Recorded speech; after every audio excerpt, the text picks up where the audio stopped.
want to get back more than that. Yeah, I yeah. Stop. Okay, that's what I have no idea. Well, good afternoon, ladies and gentlemen. Thank you for attending this evening's regularly scheduled meeting of the East Helena Public Schools Board of Trustees. And the first item on the agenda is our Pledge of Allegiance. I pledge allegiance to the flag of the United States of America and to the republic for which it stands, one nation, under God, indivisible, with liberty and justice for all. Again, I appreciate everyone attending this evening. Looks like we've got a pretty moderate agenda. So speaking of which, before the board this evening, we have tonight's agenda. Are there any questions or comments on said agenda? Seeing none, then we'll go to hear the public. This opportunity for the public to address the board on non-agenda items. On the back of this evening's agenda are guidelines for addressing the board on such items. So if anyone from the public wishes to do so, I invite them to address the board. Okay. Seeing none, we'll go on to the reports. And the first item under the reports is our student report. You're up. Right here. Alright, this last month our students have been busy with their winter activities. Our athletic teams are continuing to work hard and see success. Our boys and girls basketball teams have both had 7 games since our last meeting, including one game which was dedicated to Otto, where everyone, including the other team, wore orange shirts to support it. The varsity boys went 4-3, bringing their season record to 9-6. The varsity girls went 5-2, which brings their overall record to 8-7. Our basketball teams only have a few more games until they go into divisionals, and then the state tournament following divisionals will be in March. I'd like to shout out one of our girls basketball players, Rory Schoenfeld, who just committed to Dickinson State in North Dakota to play college volleyball and track and field. Our wrestling team has had a few meets since our last meeting, including senior night last week. They are headed into divisionals this next weekend in Lockwood, and they'll have state the weekend after that in Billings. Another special shout out to Cooper Diggins, who just got his 100th career win on our wrestling team. The swim team also had a few meets this last month, and will be heading into state this weekend in Great Falls. Our speech and debate team wrapped up their season this last month with divisionals in state. Our team brought home the Class A Eastern Divisional Championship for the 2nd year in a row, securing a spot in the state tournament. They didn't bring back a trophy from state, but the team did well and had some placers in different events. Another few events that took place this last month were our Winter Pep Assembly and the Winter Dance. And next month we will have more playoff games for our teams, and as well as spring sports starting up at the beginning of March. Great. Any questions for Xavier? Okay. Thanks, Xavier. Appreciate it. Xavier told me earlier this evening that he will be taking off about 6:30, so don't let that be any type of indication on your report or anything that we're doing. We'll go on to the administrator's report. Brandon, we'll let you start out. All right, good evening. You have my board report. 2 additional things that I wanted to take time to mention that I didn't put in here just because it would be a lot of information is when you're looking at the reading and math data for every grade level, it's a very 30,000-foot view. And I think more importantly, the time that teachers are spending disaggregating that, looking at individual students, looking at their pathways of progress, and then identifying, are they on the right path? If they're not, what are the interventions we have in place? That's a lot of the work that goes behind this. So this is a good overall look at grade level, but really a lot of the work just goes into what the teachers are doing to dissect all that. And then the next thing I wanted to point out is just where we are currently at with kindergarten registrations. We're sitting pretty steady with early lit, our Little Auntie classroom, and following a similar pattern. We're back on a more familiar pattern than we've been in the previous years. Last year, registrations, which are this year's kiddos, we just saw a huge influx early on, and that enrollment pattern stayed pretty steady for the time, which is why we have a pretty big kindergarten class. Obviously, we're pretty early, only being in February, but this is something we'll continue to track. So again, the pattern is a little bit more familiar from what we've had in years past. Okay. Any questions for Brandon? Thank you. Here's Gus isn't joining us this evening. And Denver for a Title I know whether or not any of the other administrators can answer this question. In his report, he made mention of that the campus is experiencing a significant increase in the frequency and intensity of high needs behaviors. What does that look like, especially in that grade level that Gus is talking about? Any insight on that? And I don't mean to put any of you on the spot, that wasn't like that, but when he says those words, intensity especially, that caught my eye.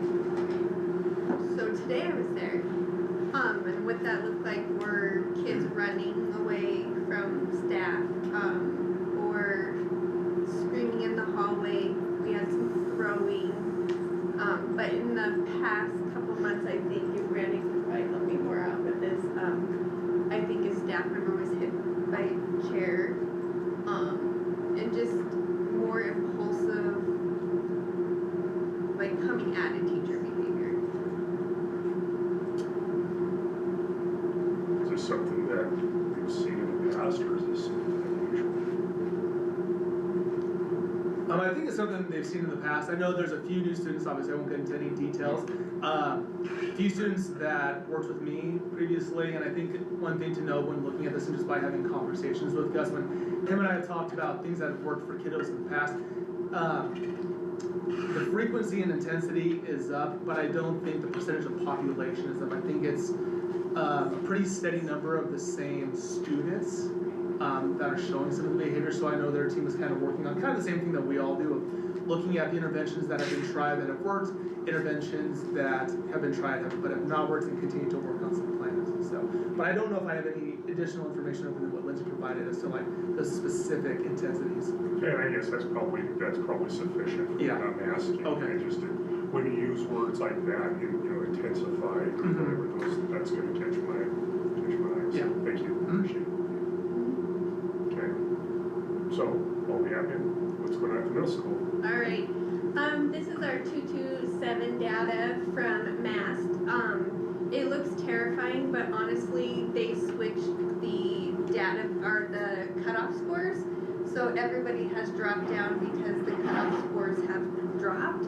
And to be honest with you, we're pretty high in Montana, and this is just the 227. So if you look, it looks terrifying, but like coordinate plane, they're tested one time on it in MAST, and they don't get hit again until the very end, if they get hit again on coordinate plane. So these are just snapshots, but if you go down to the progress and growth to our benchmark, our kids are really like showing some major growth from the fall to the winter. Math, they've gone up 63 points, and ELA is 55 points. And a common thread or trend for students on IXL or any data point is 4 to 6 points. So that's a great percentage for our 20-some kids. And these are just your 227 kids? Just my 227 kids. The thing that Lindsay's talking about with mass scores was a major hour-long discussion in the last Board of Public Ed meeting.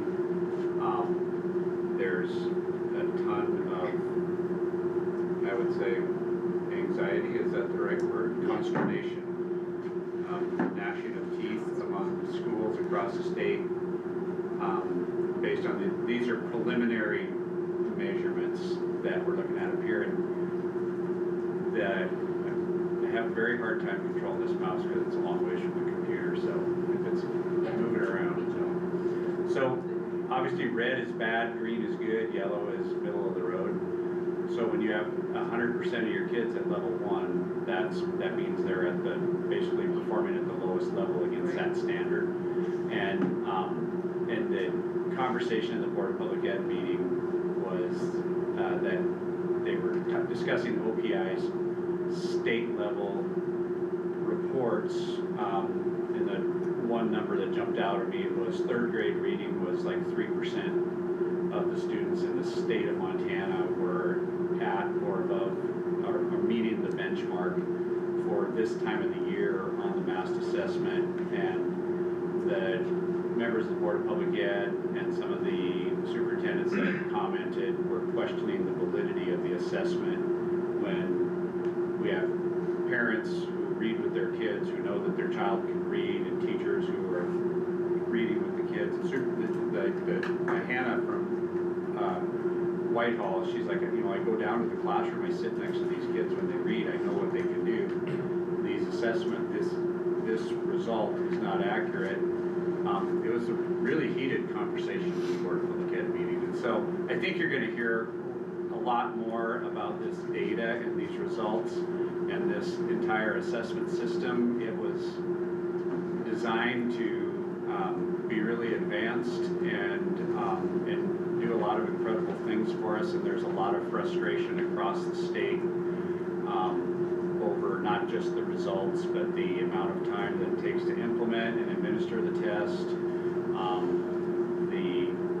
just the efficacy overall, and so it's kind of a great coincidence that Lindsay put some of this data in her report this month, so you can get a look at what we're looking at, because obviously there's a lot of concern with districts across the state about when the final reports come in next summer and the report cards get posted on OPI, it's going to make it look like everybody's failing.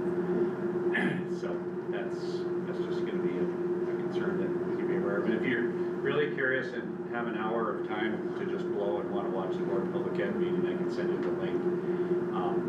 It's on YouTube, and it's actually pretty interesting to watch if you work in this stuff all day. So, because the members of the Board of Public Ed were pretty skeptical with the OPI staff about the mass assessment overall. So, If you wouldn't mind, would you send that? yeah, I will. Yeah, it's really interesting, because when they piloted the whole thing, it was like high economic districts like Whitefish that were taking it, and they were going off that data. So then they were trying to adjust it of, well, maybe it might be down here with all districts, and then I think it kind of flopped on their head, so they're trying to pick up on it now. And I think one thing that a lot of people are struggling to wrap their brains around is that MAST is supposed to be a standards-based assessment, where almost every other assessment that we administer is norm referenced. And so norm referenced means it's going to give you a percentage that tells you how your child is doing compared to an analysis group of similar students that age and at that point in the school year. And generally what we report to the public and to the board is how our students rank compared to all the students in Montana. What MAST is supposed to be doing is telling you how this child scored on a particular standard in math or reading that's in the Montana state standards. And what's, I think, a question here, like Lindsay said, the cut scores were adjusted last summer. They had a major professional development meeting last summer where teachers from around the state got together and discussed, what type of answer on this question is going to demonstrate that the child actually understands the standard. And then they determine that and set those levels, and now what the Board of Public Ed is questioning and a lot of districts are questioning is, were they completely unrealistic? Or another argument is, are Montana standards completely unrealistic with what children are able to do at that age? There's got to be some kind of a disconnect, because we know that more than 3% of our third graders are reading on target. And so that's why the data down here talks about, this is IXL, right? Yep. So this is a norm referenced assessment that we administer 3 times a year. And it tracks the students, the growth of the students individually and the entire group from fall to winter to spring. And you would expect to see those numbers increase because the children are receiving instruction and doing homework and learning during that entire time. And that's what districts are responding to Office of Public Instruction with is, well, this is our benchmark assessment, and it doesn't even match up with your scores. And then the Office of Public Instruction is saying, well, this is a standards-based assessment, not a norm reference assessment, so you're comparing apples and oranges, and I think it's just going to get really heated before its result. Does standards based, 0%, 100% pretty impressive or, I Right. mean, you know what I mean? Like, it's either wow Right. or, oh. Yeah, yeah, I mean, and the MAST is trying to do things that I think educators have been asking for 25 years. And this is the first time we've really tried an assessment of this nature, because it's not just comparing students' assessment against the standard, it's taking that snapshot in time after a certain amount of instruction. So there's 5 or 7 testing windows during the course of the year. 7, yeah. 7. So there's 7 different, what they call testlets, that get administered at different times during the year, and they're supposed to be on pace and target with what teachers are teaching in the classroom. And the first year when we piloted it, there was a lot of complaining that the test windows that they set didn't allow teachers enough time to actually teach the full unit before the children had to be assessed. So they adjusted those windows this year, but now that we're getting actual results back, during the pilot we didn't get results back. Now that we're getting the results back, it's not at all what people expected to see. For sure. And it'd be nice if it is standards based, if the teacher can just teach a standard and then assess it through that, in, by the end, just seeing what they can do instead of everyone's gotta test these this time, or. You know, so it's a work in progress. I would say it's the best thing I can say about it. Okay, any other questions for Lindsay? Okay. Michael? All right, yeah, so coming back from Christmas break has brought a lot of reteaching behaviors and expectations to our students. Like Gus was talking about in his report, we also experienced a large increase in behaviors. I think it's actually the highest we've had yet this year. But with that, I wouldn't call it an uptick in severe behaviors. We still had one of our lower numbers as far as OSS goes. So I think I alluded to it in my report to you guys, but a lot of it was in classroom disruptions, language needing cleaned up, and then the chronic behaviors were more of the tardies, getting to class on time. A lot of students were tardying to the same class 3 times, so with our policy that's a detention, so those are written up quite a bit. So that was kind of the biggest increases. And then I think I just talked about this last month too, about Aaron McBride coming on as SRO. Well, now Deputy Lockheed's back with us, so it's nice to have a familiar face, but they just went a different direction with Deputy Lockheed. So he's back in the building. Kids love seeing him back. So. Any questions for Michael? Who made you do your special Olympics video? Or Olympics. That. Wasn't it awesome? You know, there's more coming. No, I don't know. We kind of got the idea too. You know, we always talk every year. idea. Well, yeah, it was more of being voluntold by Lindsay. It's actually, she sent it to Josh and I said, hey, we're doing these Olympics, you guys come up with it. I'm like, all right. But no, reports to get done and they're bothered. it's kind of good timing though, like it's just a fun thing for everybody to kind of follow along. Yeah, so we actually had our first event today. It was, you know, what says Winter Olympics, like a 100-yard dash, so we went outside and did that in the snow, but it was good. It was good. Yeah, they're enjoying it. Lindsay sent it to me Friday, and I showed my wife over the weekend. I was like, I want to go back to middle school. It's fun. You can be a weirdo and nobody judges you there. Except Kemper. Nobody judges you there Yeah, because in we're middle all school? weird in middle school. You got, I went to a different middle school.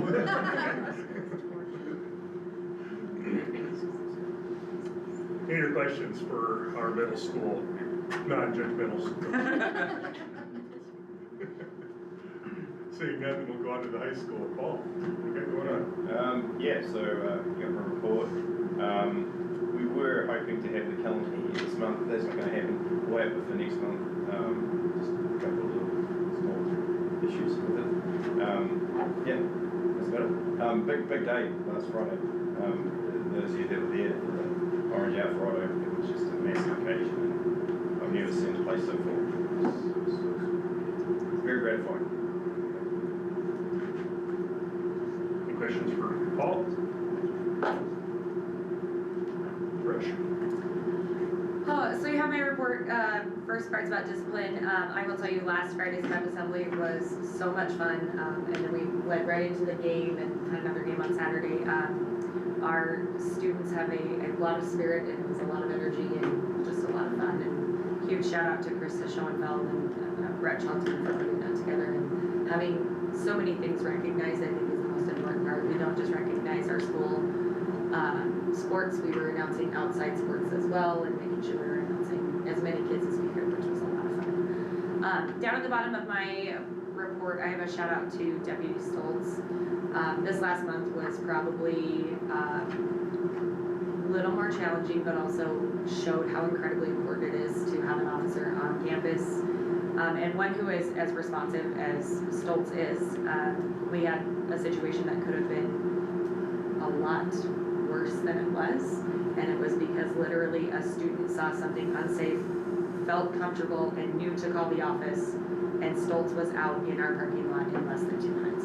It was absolutely amazing to see how quickly he responded, and just to have him in the building to make connections with our kids and know that our building is safe is just so gratifying, not only as a staff member but as a parent in the district. So huge shout out to Stoltz. He hates it, but I walk by his office and say thank you about 20 times a day. So I'm going to continue to do that because it makes me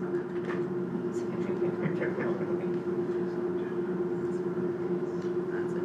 So who would like to make Trish uncomfortable? Yeah, go for it. Any questions? So you said 2 minutes? It was literally like 2 minutes. It was insane how quickly he was out the door. I didn't even know he was gone.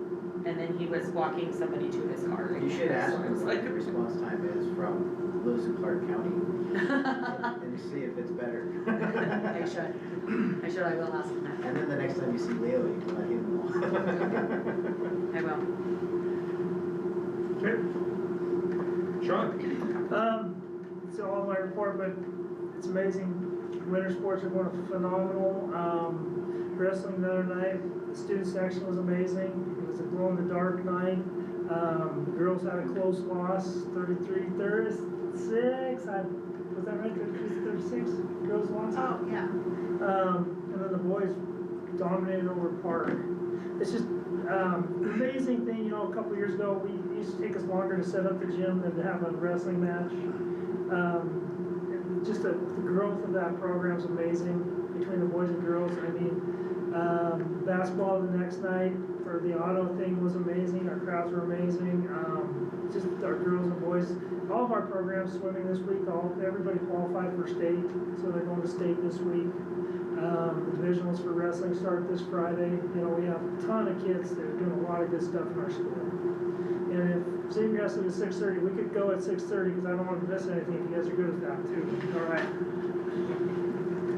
Any questions? Any questions for Sean?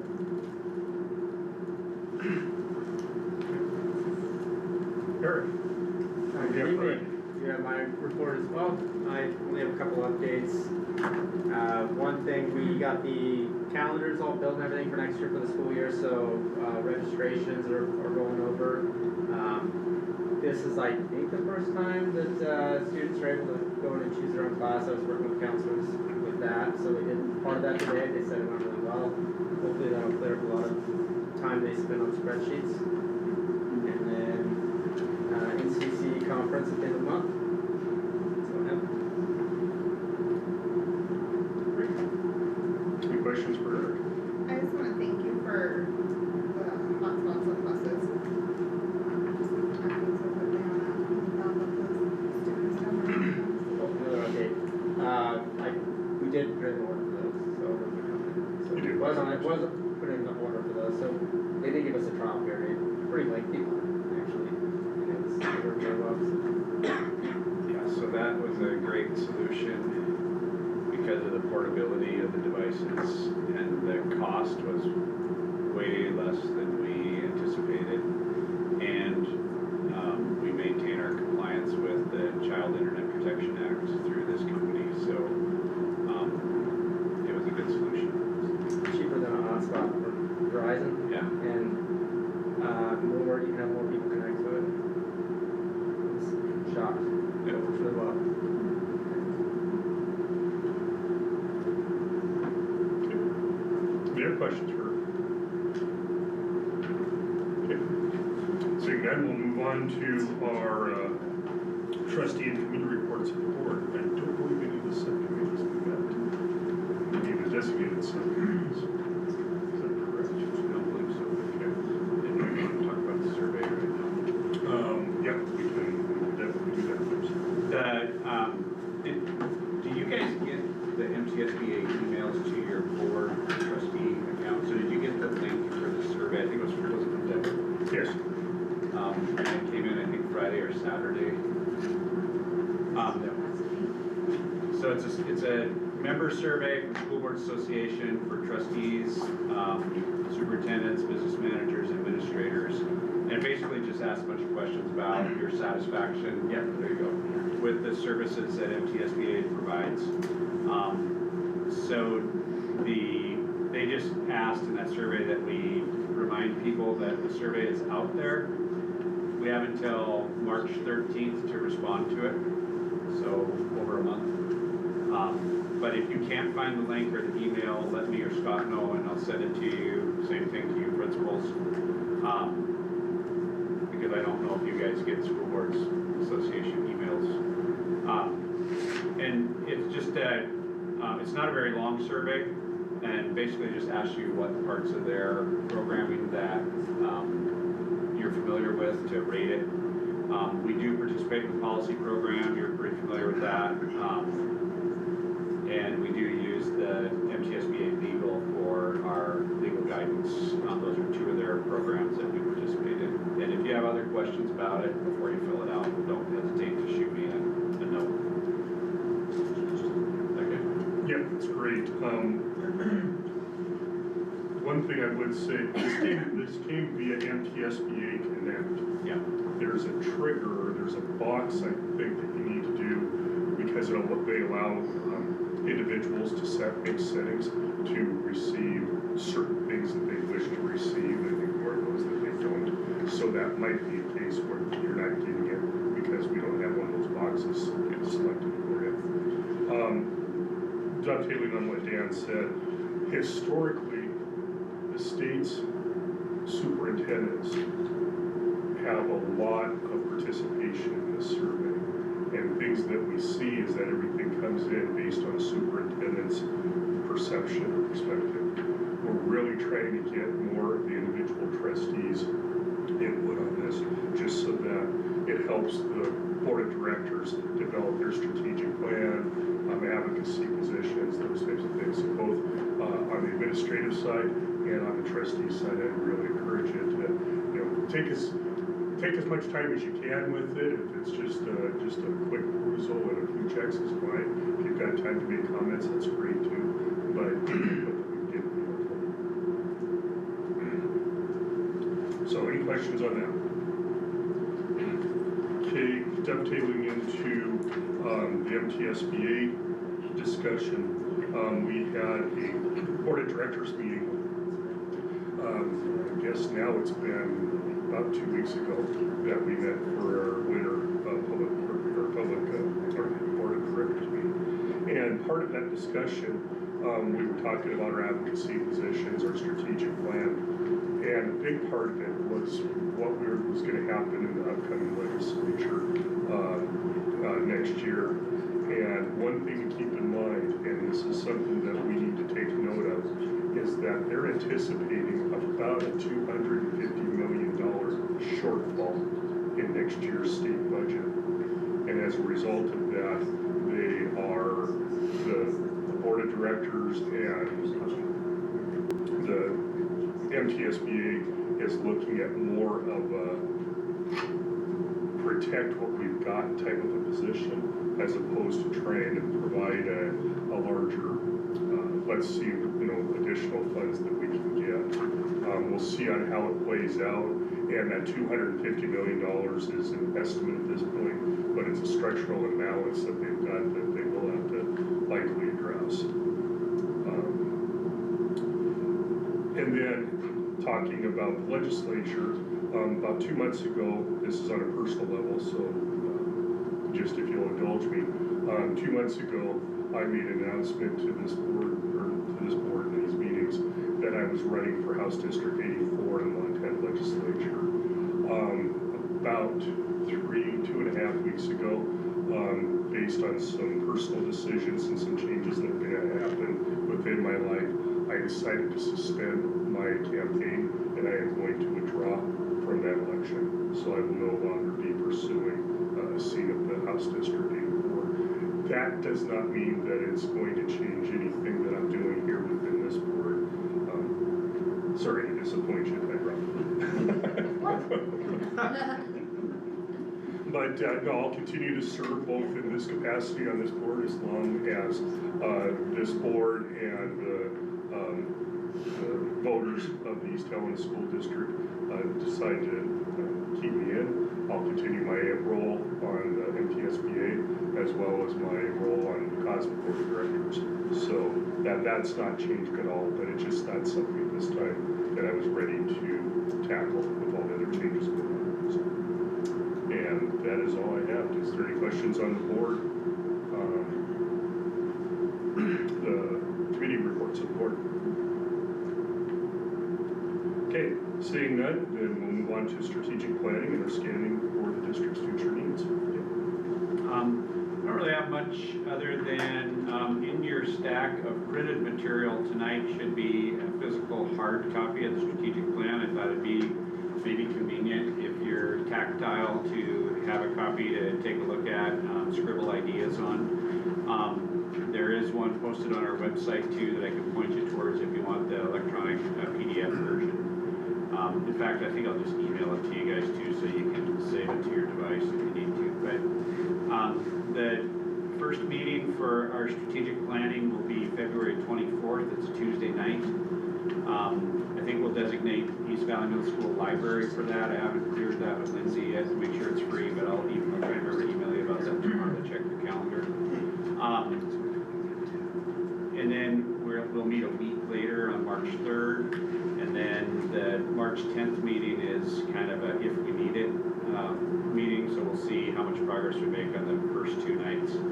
I did talk with Deborah a bit today. I know that there's a couple trustees that are going to have conflicts with either the 24th or the 3rd, and she just felt like it would be a good idea to read through the plan, and then if you have written comments to submit, just send them straight to me, and I'll bring them to the meeting and share them with Deborah so that she can incorporate those comments and ideas into the work that she'll be doing for us with the plan.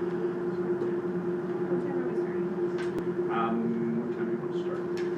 I have it blocked from 5 to 7, but I was thinking 5:30 to 7 would be probably realistic. We usually try to keep it to 90 minutes. Yeah.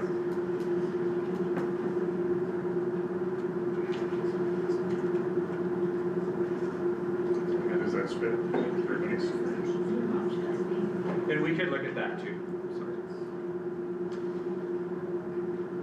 Okay, if that fits everybody's schedule, are there any other thoughts, input, questions, suggestions for our strategic plan?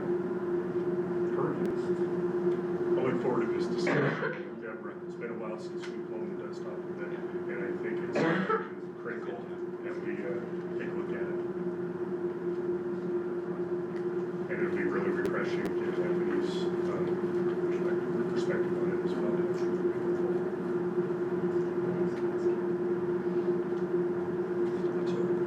There's no other comments on it. We'll move on to notifications and retirements, resignations of the board. Yep, they are 4 listed in your packet. Nick Callum, Tegan Atkinson, both bus drivers. Nick was a sub-bus driver for us. Stuff going on that felt like he needed to step aside. Tegan moved to Billings with her husband Oliver, who was our IT help desk for a year and a half. Alex Johnson, as teacher at the high schools, was hired last month to be an assistant football coach next year, but just found out he's going to have some obligations that are going to keep him a little busy at home next fall, so he's stepping away from football. And Miriam Horner, who's worked for the district in various capacities, is deciding to step aside from her role as a kitchen aide at the high school. Those have been accepted on behalf of the board. Okay. Does anyone have questions, comments on notifications, retirements, and resignations? Seeing none, we move on to consent action items. Before the board this evening, we have the consent action items, which include the minutes of our regularly scheduled meeting held January 12th, of approval of former and current warrants, personnel actions, and surrounding school district student enrollment approval. Typically, there is no debate on consent action items. However, if any member of the board would like to discuss an item separately, they can ask to have it pulled, and we will do that. Do that as a separate item. Otherwise, I would entertain a motion to approve the consent action items as presented. Okay, we pull the warrants, and I believe we need to pull the minutes of the regular meeting for January 12th. So based on that, I would entertain a motion to accept the consent action items, which include personnel actions and the surrounding school district student enrollment approval. So moved. Okay, motion, do I have a second? Second from Tristan. All those in favor of the motion, please signify by saying aye. Aye. All those opposed by saying no. Motion carries. Okay, we will now revert back to item A, which is approval of the minutes of our regular scheduled meeting held January 12th. Yes, did anybody have any brainstorms? Can I say something real quick? Yes, you can, Chuck. So I just wanted to let you guys know our new, Hold on a second. our new, girls soccer coach is here. This is Matthew Heinze, we just hired him. Just wanted to introduce him to you guys. I know he's coaching an under 13 team, he's gonna have to leave soon, but just wanted to introduce him real quick. Okay. Well, thank you for coming in. Sorry about that, I didn't mean to catch your, okay, No, so please do. Yeah, I think Tristan and I feel like it was Terrell that made the motion and Tristan was seconded. I'm for sure, I'm pretty sure I was whether Terrell made the motion or Mark. That, whatever, but Mark. you guys agree to that, I'll accept that. I'm sure it is Terrell. Okay, So I'm good. make a motion. And just for those that aren't aware of what we were discussing, there was a question after we got out of executive session, there was a question on who made the motion to extend the superintendent's contract. And we got the time in and out, but we could not figure out who gave the motion and the second. If that would have happened, then we pretty much would have just signaled that Dan was on the out and he went home. That's what we wanted to get this correct, I so. was probably got distracted recording the times of the last, because I wasn't on that, so. Okay, so we'll change, or we'll make note that the motion was made by Tyrell and seconded by Tristan. Are there any other questions, comments, changes on the minutes? Okay, so I would then entertain a motion from the board to approve the minutes of our regularly scheduled meeting held January 12th as amended. I'll make that motion, and I'll remember it this time. Have a motion, do I have a second? Second. Yeah, all right, motion, there's a second for Tristan. Since this is a debatable item, are there any questions or comments from the board, or from the board? Any questions or comments from the public? Seeing none, all those in favor of the motion, please signify by saying aye. Aye. All those opposed by saying no. Motion carries. Have that, Jen? Got it. Sorry. My bad, I was the one who was taking the notes. I know, but sorry that we had to put her through all of this because of your My error. here. Just trying to get fired. There you go. You have to do better than that. Okay, next is approval of the former and new warrants. And Tristan. Okay, so our bus, electric bus is pretty new, right? It is. So what do we spend $8,000 on it? So Tyrell emailed me about this last night during the Super Bowl. There wasn't much going on. Well, no, it's a boring game, so might as well be emailing about electric bus heaters. So the electric bus, almost immediately after we took delivery, Lion Electric filed bankruptcy in Canada and ceased all operations in the United States, which didn't void their warranties, but they're not honoring any warranties. And when we asked our attorneys about it, School Board Association, their response was since they filed bankruptcy in Canada, we have little to no recourse in terms of what we can do as Americans to try to like file a class action lawsuit or something. So the long story short, there really isn't a warranty on the bus. It was a 1-year warranty, which I think we're past anyway. But to Tyrell's point, I'll back a step farther because this is something you'll really appreciate. But when you have an electric bus in a cold weather climate like Montana, the most efficient way to heat your electric bus is with a diesel fuel heater installed in the electric bus, because otherwise you use too much of your electric bus battery to generate heat for the occupants inside the bus. So Lion Electric has had, they've used these diesel heaters from somewhere overseas, and they've been known to be faulty from the get-go. So a lot of other districts have had problems with them. I've been on Zoom calls with transportation guys from around the state and actually around the United States talking about this issue.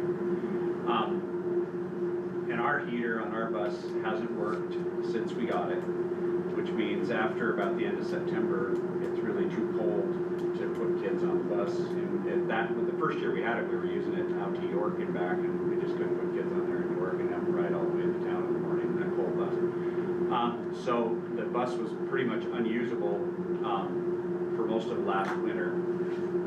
Late last spring, we got wind of a school district in New England who was having similar problems, and what their solution was rip the faulty heater out and install a Webasto heater, which is the brand that we have in all of our other buses, because we use diesel heaters in all our buses. And the idea is that the bus doesn't have to sit idle at school. You can just have a little diesel heater running.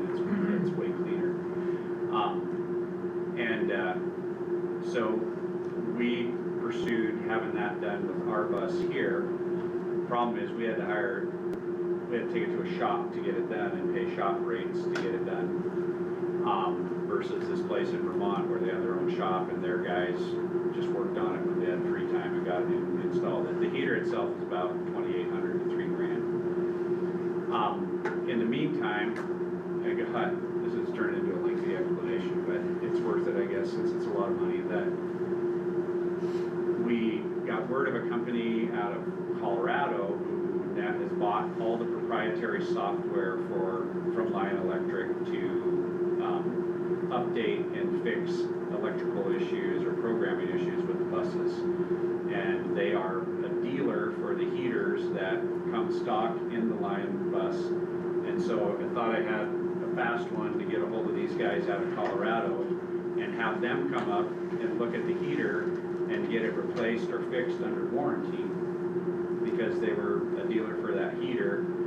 And when I asked them how much it was going to cost to have them come up to just look at the bus and diagnose it to see what was wrong with the heater, it was about $3,600. And at that point, right, so that was flying a mechanic up here, travel costs,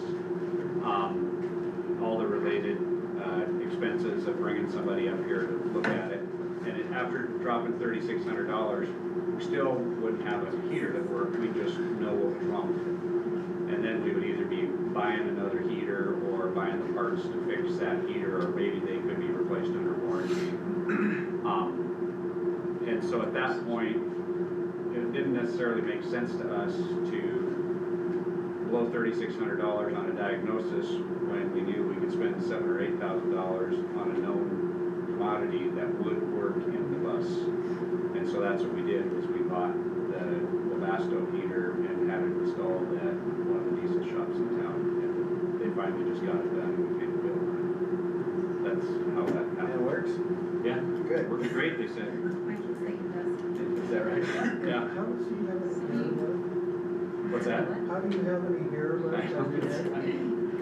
Yeah. I'm curious. The electric bus has been I don't want to say the bane of my existence, but close to it. Yeah, considering that the heater. Yeah. So this Moreno mobile mechanic, is that someone we're considering using more of? Or the mechanic for the bus? That is, yeah.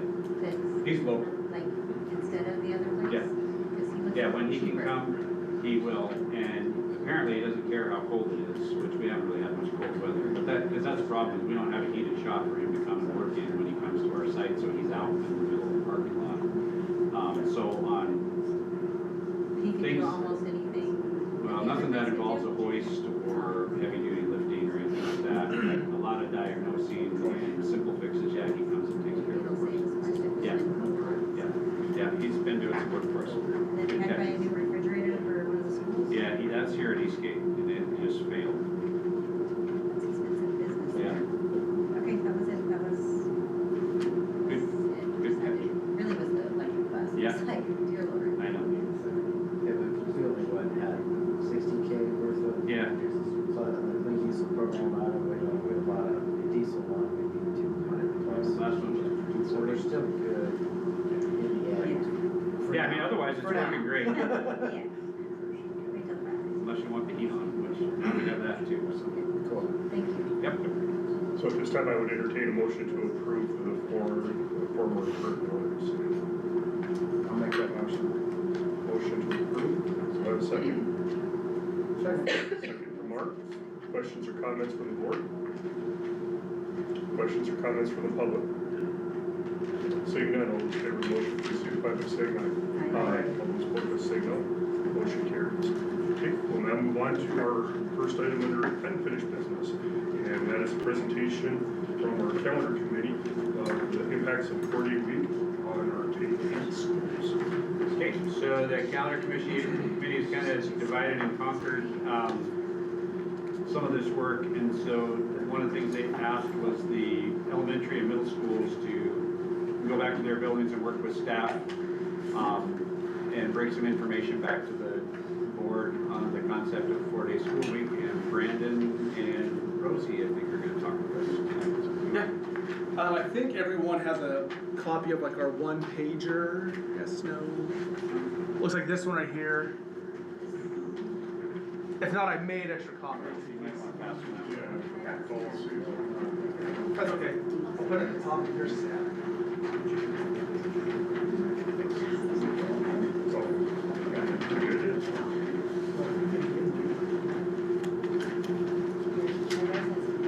All right, and really the reason for our one-page document is to take all of the work that we put into this 18-slide presentation and try to make it a little concise for you. So what I'm going to do is I'm going to review our objectives, a little bit of our work. Of course, if you have questions along the way, please ask. And then some additional information that we found out from talking to some other districts. So first and foremost, I just want to say thank you to our representatives. They did have to spend 2 grueling afternoons with me, so I think that's torture enough. But in addition to that, some of them talked to some other districts that are comparable to us in size to kind of see what it would look like for them. So really the objective and the purpose for us putting this presentation together is not to advocate for a 4-day school week or advocate against it.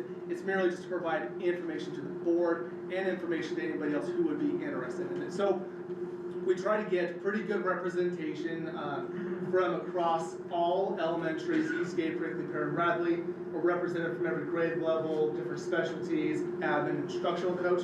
And part of that is just to make sure that we're looking through the lens of all those different grade levels and teachers, the students that they represent, and then also trying to get a good feel for the parents that they work with to really get a good comprehensive idea on like what it would look like. So what we try to do throughout our meetings and by talking to other districts was really tease out the pros and cons. So when you go refer to your one pager, pros, increased staff morale and recruitments. There's possible opportunities for younger and older students to build relationships through possible tutoring, increased opportunities for families to spend together on longer weekends, and hopefully decrease the possibility of days missed by staff.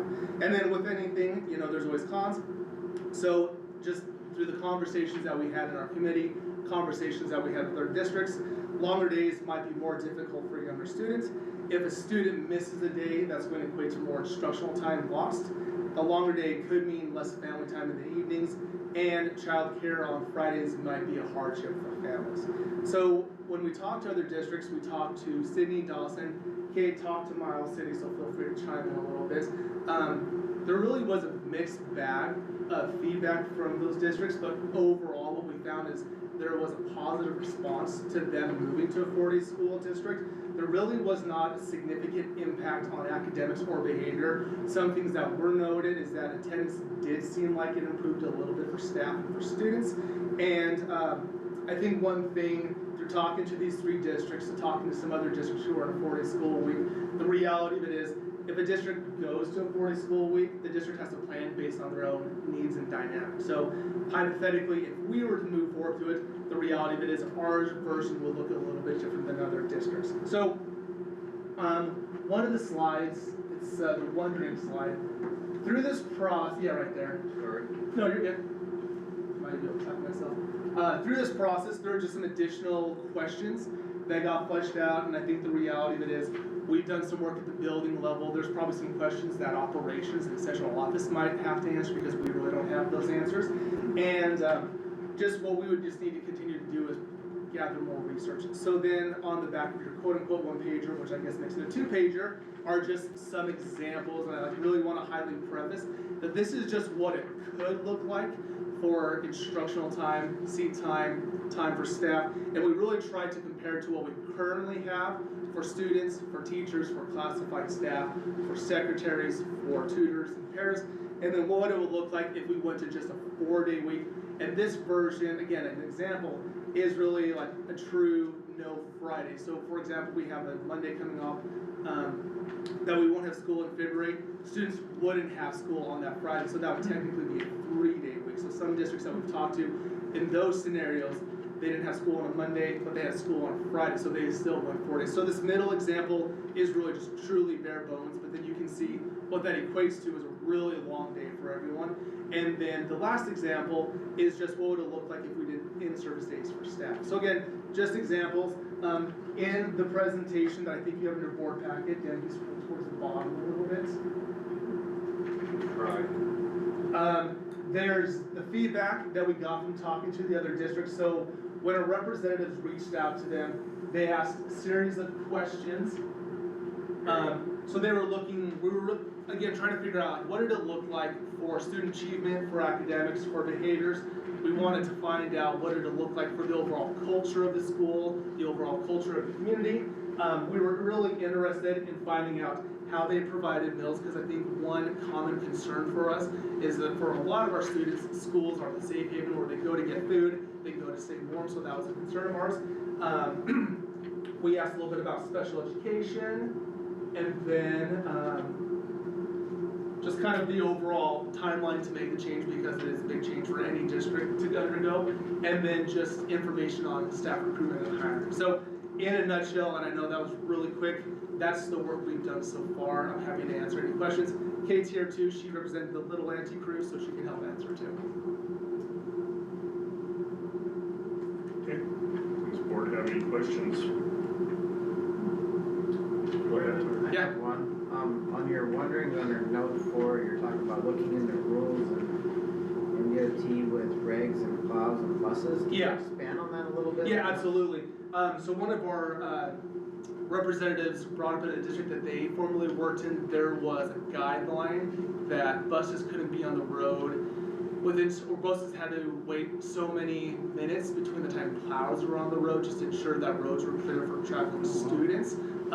We contacted the Montana Department of Transportation, talked to Kurt, got some clarification that that's not a state rule, that was just something that the school put into place. So that was, again, just as we talked, we had these conversations, a lot of questions came to the surface, and so we answered what we could, but we left the ones that we couldn't answer up here too. So is the concern there that the buses would be going out earlier while the plows were still plowing? Yeah, like our concern was if this was a law for the Department of Transportation, if we started earlier in the day, is it even feasible that plows are going to be on the roads that much earlier too? But it's probably a good practice, but it's irrelevant in this situation. Yeah. Well, and it depends on your road classification. Some roads get 24/7 service, others don't. So, like your interstate's gonna get pretty much 24/7. York Road is not. Yeah. Under note 3, it states we cannot serve food on non-school days. Yeah, so one of the thoughts we had was like trying to combat that problem of Friday childcare for families. And the thought is like, again, kind of a hypothetical, if students came to school for tutoring, could we serve them meals? It's technically a non-school day, so we couldn't serve them food. And every year, Michelle, who's director of nutrition, she signs a contract with OPI, and so that's something that's currently in the contractual So agreement. that isn't, that's a requirement. And I'm not sure if that's renewed annually, if the verbiage can change, but that's currently what we operate under. Does that include like sending a sack home lunch for Mhm. the child on Thursday for Friday? Can that? No, I think that's a little bit different, because that's a different program. Oh, really? Yeah. What about cause we serve food at Tiger program, correct? Snacks. Snacks. Yeah, so they have a we grant for that. typically do snacks on Friday, if Fridays roll into Tiger program? You could, except your Tiger program is limited as to how many kids they can serve. And it's funded through that 21st Century Grant, which I think we have 2 or 3 years left. I'll find out how many years we have left on 21st Century. And then we have to renew that grant every year, and it provides the funding for those snacks that Jane has to request a reimbursement from OPI.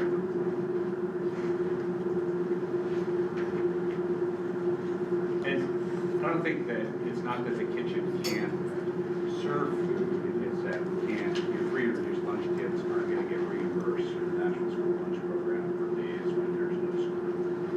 Which is, that's actually something that I don't know that much about, so I'd have to learn more about it. I don't think there's, like in the summer, they have that summer food program that is through the USDA. I don't know that that can be extended to like non-attendance days during the school year, but it sounds like it, so. I'll see what I can find out about that. Something I haven't looked at. Brandon, one thing I noticed about the districts you guys talked to, and I don't know if this is just because those are the ones that were available or returned your phone calls, but they all seem to be fairly eastern Montana. Not that, but the demographics are a little bit different from what does the area support, what's the kind of typical worker, family, you've got a lot of the old boom. There was even mentioned, I think, the Sydney one, as far as like the 410 is something that's really common in that area, so a lot of the families are doing that. In Helena here, there's less of that from, just because we've got the capital. A lot of state workers support that, and then the services that support the state capital. Is there any concern with some of these questions? I mean, obviously, we stated we'd have to tailor it to our own, but I guess from your thoughts, and please, Kate, if anybody else in talking to them, was there any other tidbits of information where that may not be great representation, but just good information, I guess I'm struggling with what I'm asking, but it just feels like what we looked at Like, was maybe not. Same size but different demographic, maybe Yeah, I different mean, population of the working. I didn't realize that Miles City and Sydney were Class A, but I mean, I don't know, are they like 2,000 student Class A, or, and then, because it's a lot of agriculture and trade, whereas here it's less. So when we determined which districts we would look at, we essentially just got on the OPI website and tried to find districts that were similar in size to us, because we've had a lot of conversations with smaller districts. So our goal really was, we didn't even break it down that much, really was just to find districts who are similar in size and just talk to them, so. But I think, that last bullet point, continued needs, I think that would be something that we would wanna look into, so. And I do want to point out that under the parent program, where we can have staggered times, I don't think there's anything stopping us from doing that now, is there? That we could stagger start-stop times to help with congestion? Well, they kind of are already. Yeah. Buses. We do a little bit, yeah. Okay. One of the reoccurring themes in here was the IEPs. How do you think that would specifically impact our district, especially in the 2 elementary schools? So it kind of depends on how an IEP written, and really the specific thing in an IEP that everyone is referencing is service minutes. So for example, if I'm student on IEP because I need specific help in reading, my service grid will say I get 60 minutes of special ed service in reading and 30 minutes in that regular education. So what a lot of districts are doing is they're just amending the IPs to refer to, instead of minutes per week, minutes per day.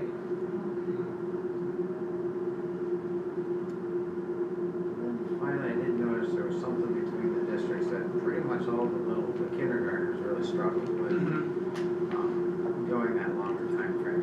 Looking at our proposed example or possible example, 7:45 to 4 is long for kiddos. Yeah, that was that's probably one of the biggest concerns with the primary folks. Thank you, this was good information put together, appreciate it. Yeah, thank you. Any additional questions? Additional questions to the board? Jake, you want to give an opportunity, or you don't want to put you on the To spot? just talk. You guys wanna hear something? Yeah. No, it was interesting to talk to Miles City. It was, I guess, the most surprising thing was she said when they surveyed their community, they had 80 to 90% of their community say they want the 4-day school week. And so, I mean, that's what they did. So I guess our biggest question is where's East Helena? Right? And what the school districts you talked to, what was how did they come about to the decision of going that route? Was it public outreach, public? Kind of their timeline to implement it? No, what drove it? What was the driver? Like Kate said, 90% of the Miles City school district was in favor of going with 4-day school week. I mean, if we had those types of numbers, that would make our decision very, very easy here. But was it that widespread in the other school districts? I think there's a combination of things. I think, like, referring back to the middle school, there's some peer pressure, like you have districts around you who are doing it, so you kind of are pressured to do it. And then in addition to that, again, kind of a common theme just by talking to other districts is their need to recruit and retain teachers. I don't know if we necessarily share the same burden. I think to a certain extent we do, but I know that was a big driving force for a lot of them too. Thanks, man. Okay, any other questions, comments? Thank you for your report. Yeah. It was very, very, oh, yeah, you got a little more. Well, thank Just you. the middle school. I have pretty much, I'm Rosie Kraft. Nice to meet you guys. I haven't been to one of these before, but this is my second year at EVMS. I'm teaching science. And then my husband Duncan, he teaches history. So we're really happy to be here, so thank you for having us. Yeah, I was like, I need support, help me.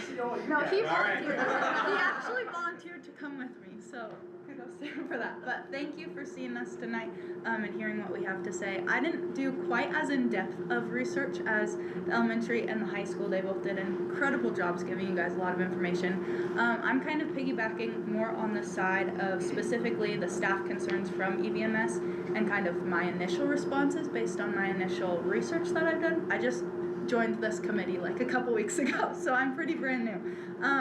But I did my best to kind of pull some stuff together and then did a quick staff poll to see kind of what our staff were thinking at the middle school. And then, yeah, so that's pretty much what I'm talking about. Some of the biggest pros that I've heard kind of across the board so far from our staff is just the energy that they're going to be able to bring into the classroom with the 1 day less on the week. I know, speaking as a second-year teacher, it gets really exhausting to not feel like you have enough time to recharge your batteries, and that I know personally has led to some interactions aren't quite as positive as I would like them to be. And I know I can do my absolute best every single day for bringing my best energy for the kids, but I know other teachers feel similar when you don't have that time to recharge when you have a job like teaching that is so overstimulating all the time. That extra day can make a really big difference. And then something that a lot of the teachers talked about for the middle school is if we had the 4-day school week, this is a little bit of another conversation, but also transitioning to a 7-period day could be a really huge benefit from adopting that new schedule, because it would allow us to have a prep every day. Right now, I think the high school is similar to the middle school. We only have one prep every other, or now it's kind of split, so it's like 2 preps every other day, but we only get prep every other day. And even though it would be just like that 45 minutes, 50 minutes, that can make a huge difference in just a teacher's emotional regulation and their batteries that they can bring to the students, and why I said children, but to the students that we're teaching, to try and make sure those interactions are positive, both with ourselves, other staff members. And then another huge thing in addition to that 7-period day / 4-day school week conversation is if we did have a prep every day, a lot of the teachers felt that their communication home to families would improve a lot, because I know right now, speaking from my own personal experience, if I have like a behavior write-up or anything like that going on, or if I'm concerned about a kid, but I don't have a prep that day, it makes it a lot more difficult to be able to contact home and bridge that gap. And a lot of teachers and parents have expressed to me about just kind of a disconnect communicating home about concerns about grades and stuff like that.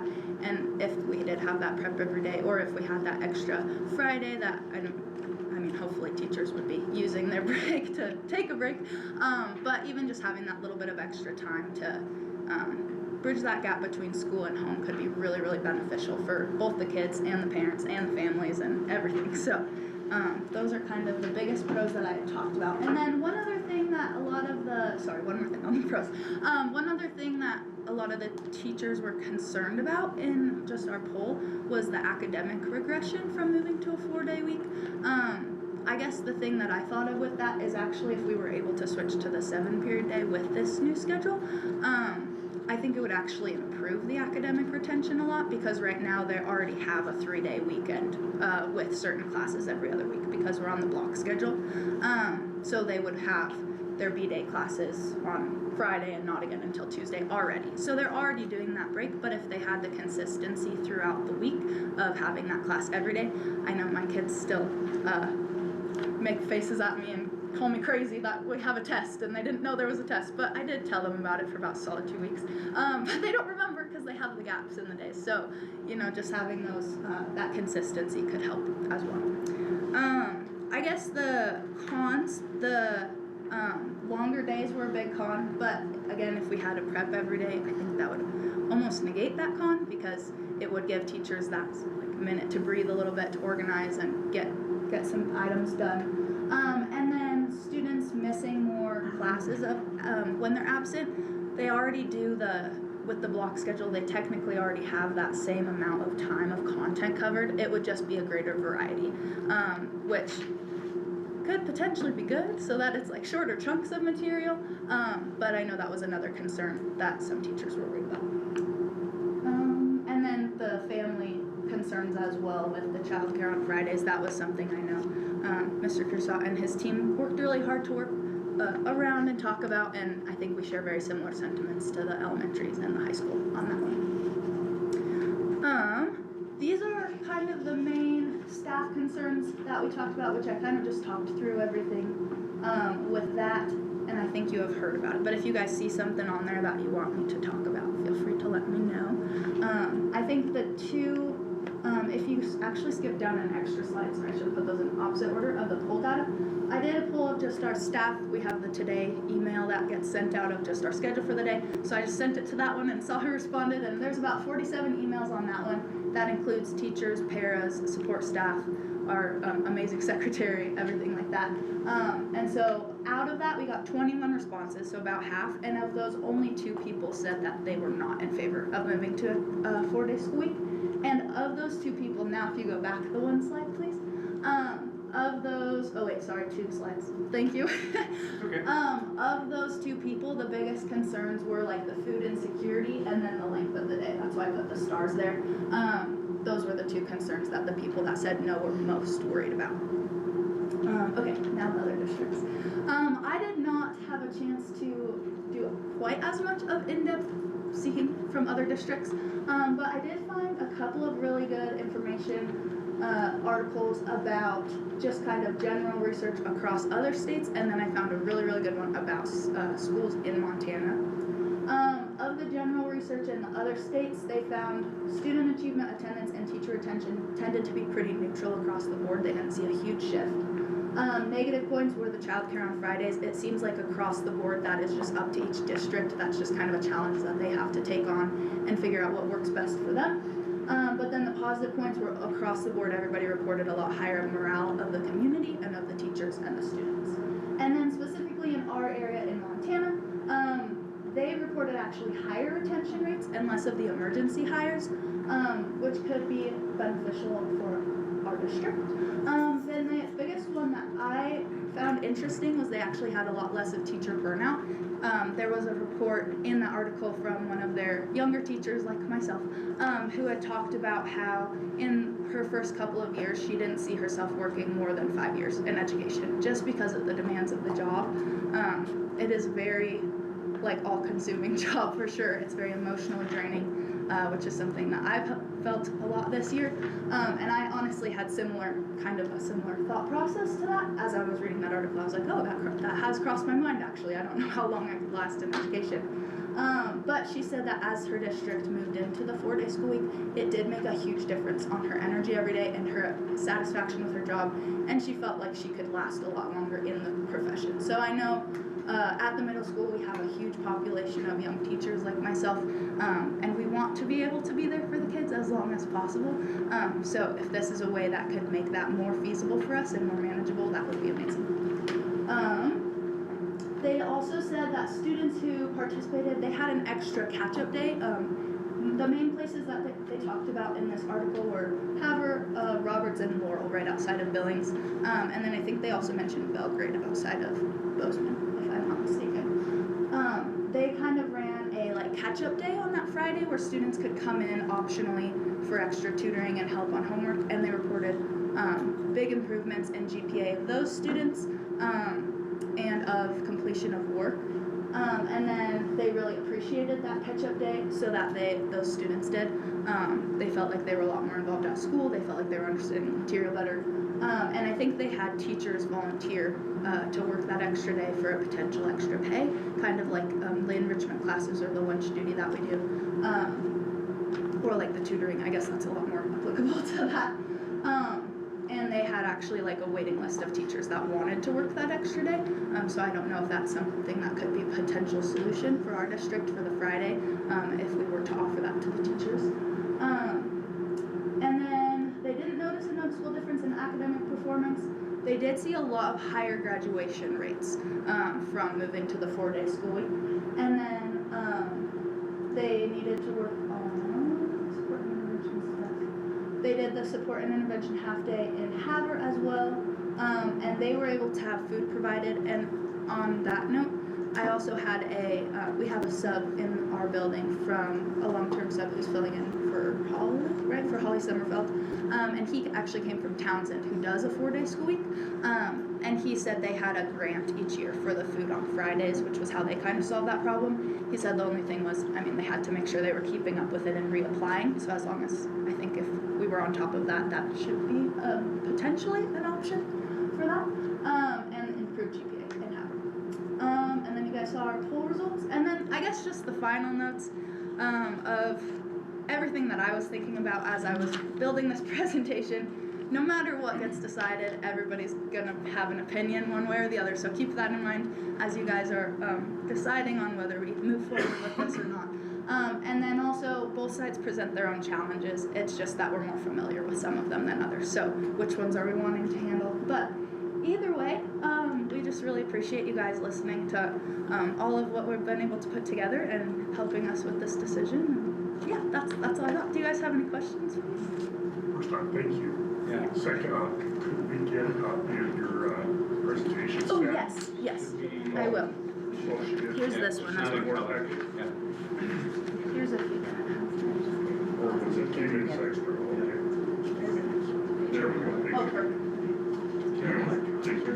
Yes, I can email the link to. Can I send it to you? Since you have all of their emails. Okay, thank you. I appreciate it. Okay. Was there Anyone have any anything else? questions? Yeah, Mark.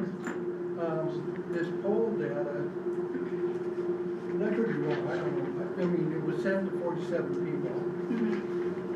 21 responded. Do you know how many certified staff? You know how that breaks down? I'm not entirely sure. Most of it is teachers. Almost, I'm not exactly sure which of the responses are, but I know overall of those 47, I could count. Do you know how many of the today emails are teachers versus not? I'm not sure, but it's majority teachers, and then I think the paras are on that one. I think our secretary is, and I don't remember who else. I'm sorry, but it's just our school. It's just, my point is, over 60% of the people didn't respond at all. And it looks like to me that this is really a good thing for the certified staff, but it kind of stinks for like, oh, I don't know, cooks, bus drivers, and janitors, and other personnel that are going to be out 20% of their wages because we did this, and the kids too. I mean, this isn't good for the kids. It isn't good for the parents, because the parents are going to have to come up with some kind of way to take care of their kids while normally they'd be in school. And of course, the solution here is to hire people to take the kids into the school and take care of them on a Friday. And if the school's going to be open for the kids, the only one that gets any benefit out of that is the teachers. They're gone. And so I don't know.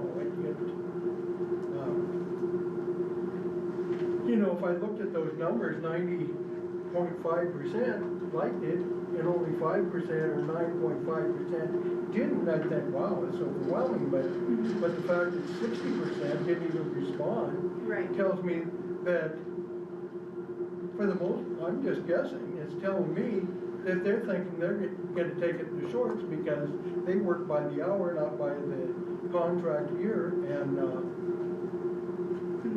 so it doesn't increase morale because 60% of your people aren't even on board.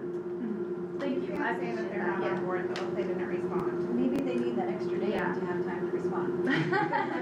Thanks. No, those are really good considerations that we just have to look more into. Like I said, I just joined this committee a little bit and kind of just jumped right in and helped and gathered what information I could with the time that we had, and that's definitely more of what we need to look into is what would it look like.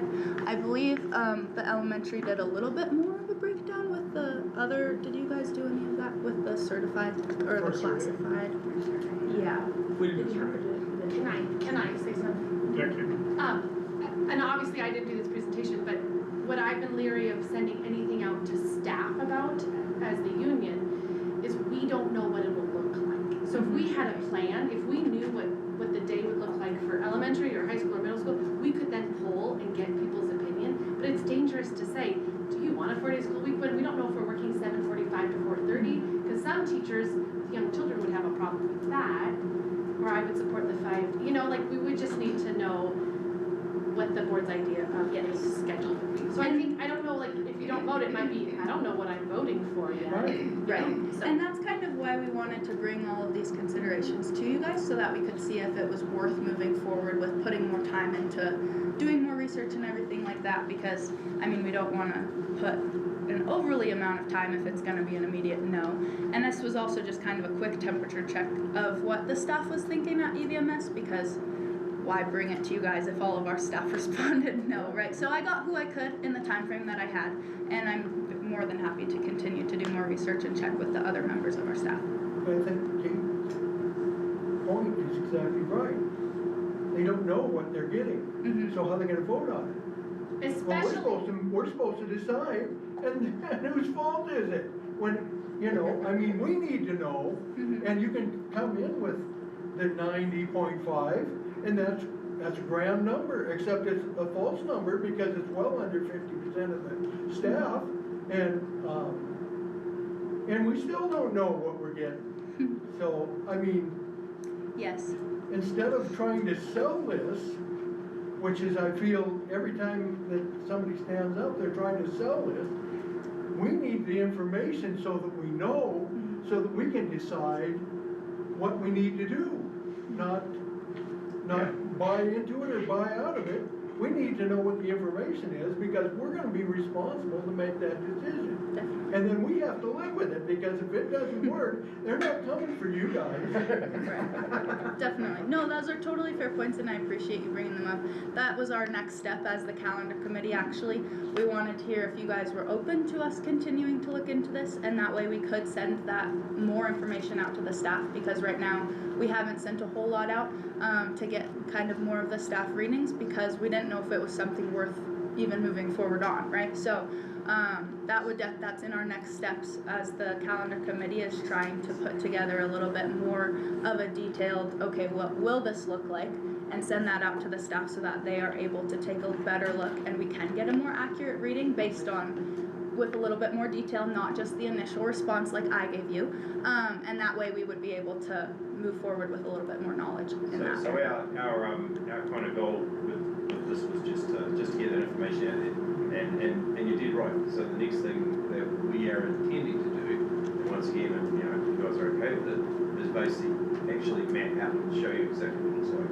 It'll take us a couple of months to pull that together, but literally what it looks like in the schools, what's going to happen each day at each step, how long the day is going to be, exactly how long the class is going to be,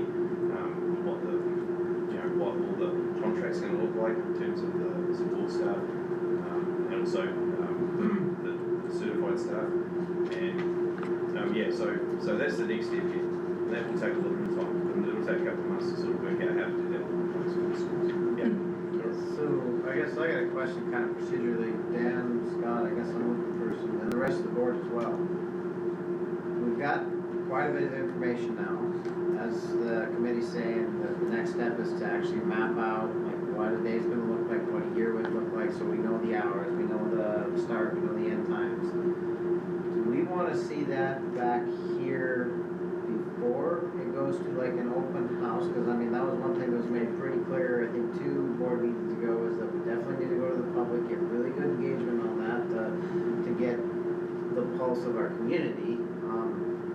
So we talked about a timeline in terms of what we're going to do overall, in terms of what that would look like. And so, once again, so before the end of this year, we'd like to come back and show you exactly what it looks like for the different schools. If at that stage you go, okay, let's throw this at the community, that would be something that we would do in the fall of next year. And at that stage, there would be a lot of information sessions in terms of what it would look like. And then from there, at some stage, probably in late fall, that would be probably a decision for you guys. More about this time next year. Ideally, you know, this is not going to be for next year. This would be for the year after that. But I think what you're saying is possibly have the board preview what those open house, the content of those open house sessions is gonna be. Yeah, I guess that's kind of my question is, procedurally, how do we wanna do that? Cause, you know, ultimately, whatever, I guess, is voted on at the end, we've gotta at least be okay with putting it out there. So I kinda feel like we should get a check once that gets hammered out. And whether or not there's more than one option, I guess I don't really know, cause I mean, trusting you all to kind of get there, build that schedule, build those hours, because there's a whole lot of extra that's got to come with it if it happens. Because even the game plan that Paul you laid out, that may not happen, there may be a year behind just because we got to get union involvement probably at that time and everything set together. So I just want to make sure that we're not expecting anything next month or anything that way, but I also want to make sure that we're getting the information out to the public in good engagement as well. So I guess that's what I was asking from the board, is what are your thoughts on it? Do we want to see something back before it goes to the, like an open house? Yeah, I think it's very difficult. First, I want to say, like, I'm super excited you're at the middle school, because you're a really good public speaker. Oh, thank you. And you did a very good job. And I was you really had a really thank you. unenviable position, and like, don't ever volunteer. But you did a great job. And, but yes, you need to have something that the public can comment on, but you don't want to have it be a foregone conclusion. So if you're gonna ask for public comment, you gotta be willing to change. And not only, and you have to be willing to be receptive, or we have to be willing to be receptive, not only to we could be just yes or no, but I would suggest that the public might have really good ideas about. So like, whatever comes, it better say draft, that's all I gotta say. You know what I mean, like, I don't know, that's a fine line to work, cause you have to have something that people can substantively comment on. Yeah. But like, it can't be a foregone conclusion. No, but I mean, and my thought is like, when we come back to you guys are going to sort of look and go, okay, well, what about this, and so those are the things that we need to answer as we put those plans together for the different schools. Well, in my experience, I've learned that if you can get questions answered, like ask the public for their input too, not on maybe everything, because some, you know, but that might actually be that interaction that you get and find the other numbers as well. Instead of just A or B, well, A, B, but we have a couple fuzzies here, what do you think? You know, what works best for the community? Because that listening and the interaction really does help buy in if it were to be successful. Thank you for indulging me, appreciate your comments. Oh, well, exactly, I mean, so you do it at work all the time with projects, and like, you have certain parameters within your work. So I would suggest that eventually, if there's expertise, so it's, I guess I'm not totally comfortable that you've gotta run a school, you've gotta do all these other things. I would not be at all averse to getting a plan from outside. I don't know how that would happen or anything else, but it's the biggest decision, I think, since the high school that I've seen. And there are people that do this for a living, and like. Yeah, the public relations, yeah. And there's a lot going on in our community, so to throw this at our community right now without having really solid foundation could be really hard. Even like our architects were all really good at that. They like just knew how to structure the process. What is like, you got her?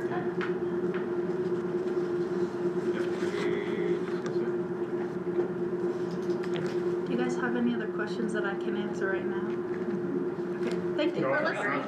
Great job, Rosie. Good job, husband. Good job. I saw you the whole time, so. A lot of affirmative nodding.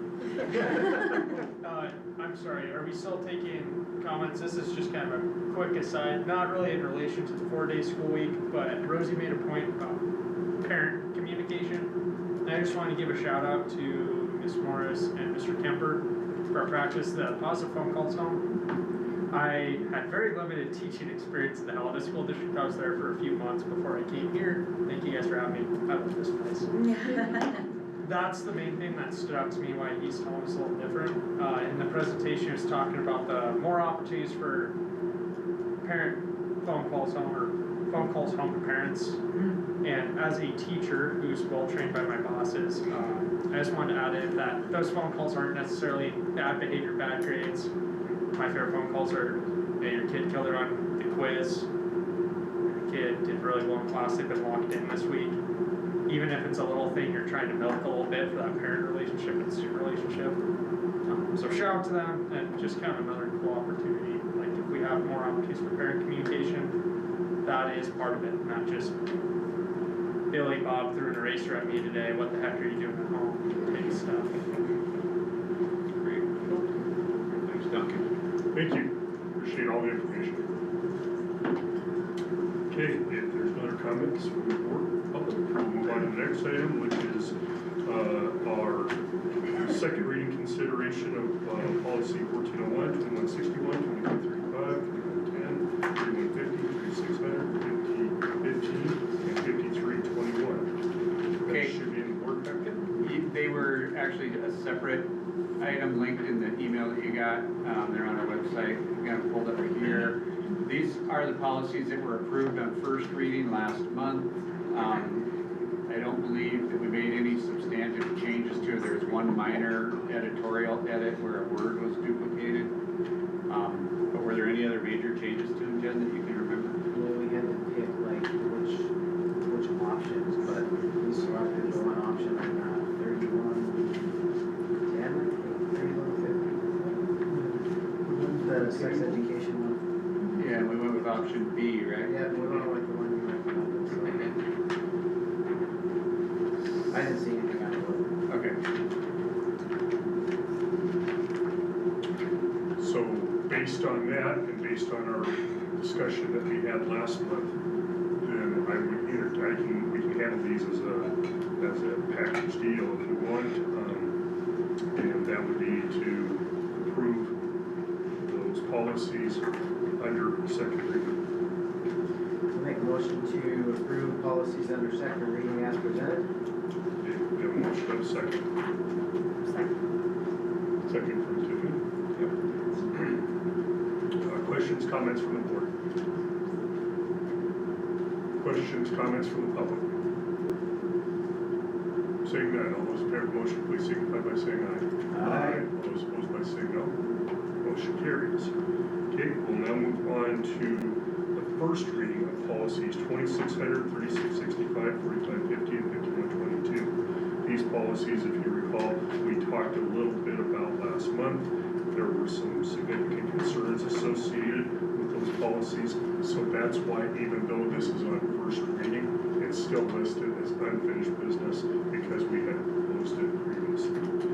So we will have to take, I would suggest we take these one at a time, and so the first policy under discussion is number 2600.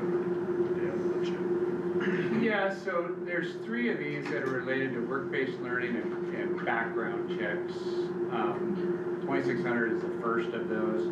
And this is where we had a lot of concerns last month about how are we gonna background check everybody at a large firm that the student might come in contact with.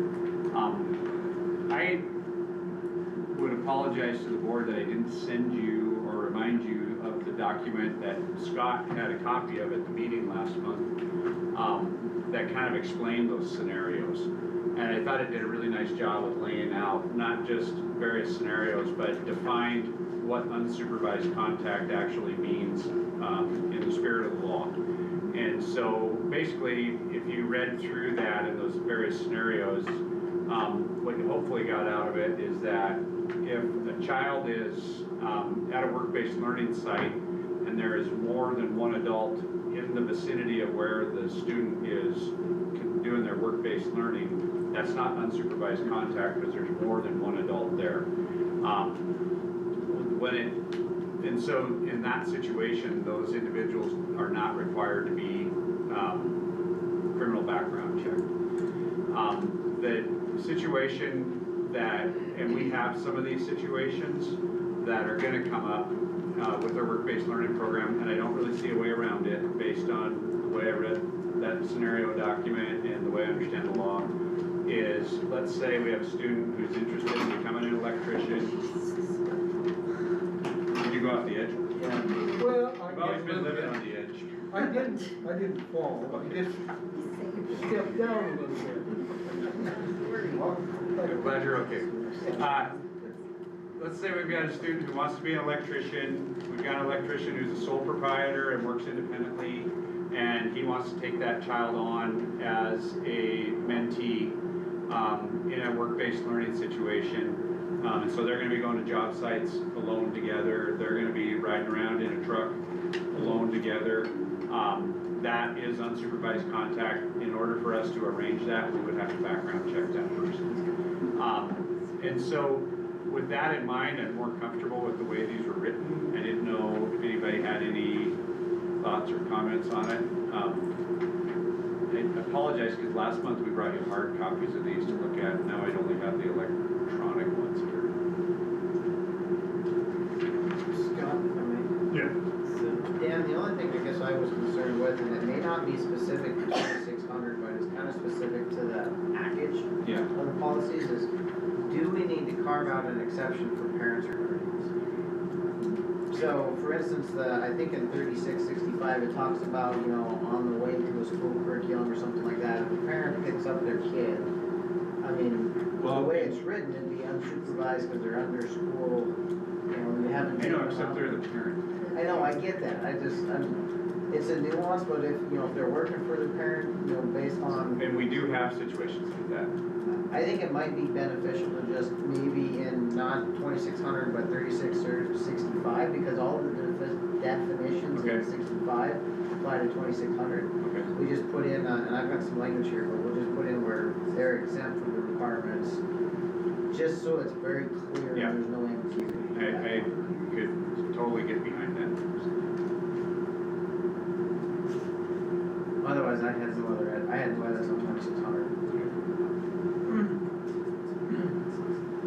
Well,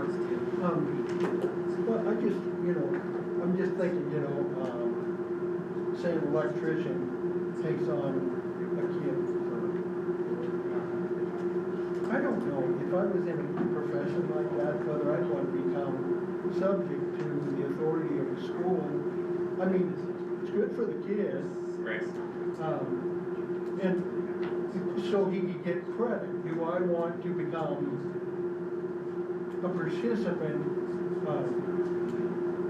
in a background check for, which could suggest that you're. Yeah, I get what you're saying, and I think we are gonna have some people who decide they don't wanna participate. I think we're just gonna have to work through it. I mean, we can't change the law. Right. And the intentions of the law are great. And the reality is, this is maybe an additional hoop we have to jump through, but I don't know which one of us is gonna go out to the public and say, we don't think this is a good idea. To have people background checked before they work with their students. And I think you'll find some people in industry, who are so motivated and driven by the notion of workforce development in their field that will be like, yeah, I'll do that. And I think you're gonna find some people who, maybe for very good and maybe very personal reasons, don't want to participate in it, and we may not be able to work with those folks. And But I that's, wonder if it could be stated in here that, and obviously, I mean, I guess it's legal now for that student, if somebody wants to teach them electrical stuff, forego the credits and just get a job. get a job, right, and that's obvious workaround is you just go to work for the guy. Yeah, I mean. Kids have been doing that since we Yeah, were kids. well, we did, Right. right. There was no opportunity to get credit. Right. Right, so I mean, it's gonna change our practices a little bit, but it's not, I don't think it's gonna upend the program the way we were looking at it last month, like, oh my God, how are we gonna do this, so. Yeah, and they're not free, I mean, they're pricey, I could actually get you a number, but it's in the thousands that we spend on it every year. Just for new employees, volunteers, and now this. Yeah, that's the benefit, they don't pay for it. Yeah, no, the district covers the cost. It was $35. I think so, yeah. So. I think this month there's $556 back, so, and that's pretty good. Okay. I would entertain a motion that based on Dan's input and something like that previously, I would entertain a motion to accept the revisions of policy 2600 under first reading. Do I have such a motion? Motion from Tiffany, do I have a second? Second from Stacy. Additional questions or comments from the board? I actually have one, I just noticed it on 2600, second page, line 22, there's a date. That's missing.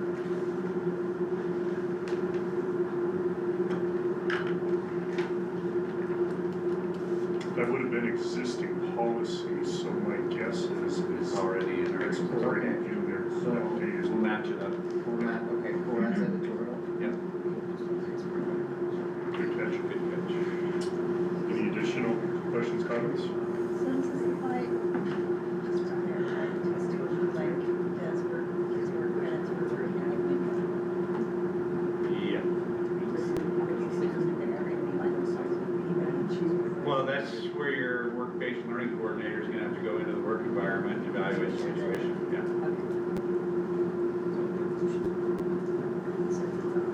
Any other questions, comments?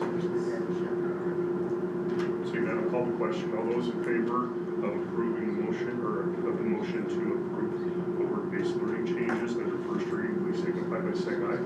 Aye. All those opposed by saying no. Motion carries, and we'll revisit this next meeting. Moving on, we'll go to policy 3665, same consideration. And similar to the previous one, this is kind of in the same vein, that would be my understanding. Tyrell has a few ones. Yep. So I would suggest we add between 29 and 31, so around line 30, that parents and or guardians of students are exempt from this requirement if no other student what's the definition here? It is contact, yep, sorry, that meets the definition. Okay. You might want to last. Ready, Jen? Parents and or guardians of students are exempt from this requirement if no other students are in contact.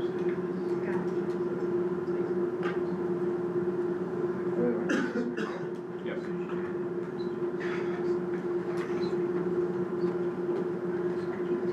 I know, it could go on.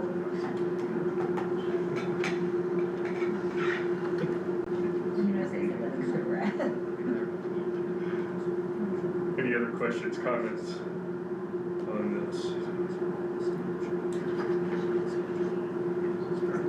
Okay, saying none, then I would entertain a motion to approve policy, the changes to policy 3665, student safety under first reading as modified.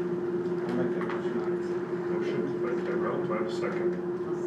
Second from Tristan. Additional questions or comments from the board? Here's how they're gonna enforce this. Like, how the heck do we know if a student gets in a car with something that's not background checked?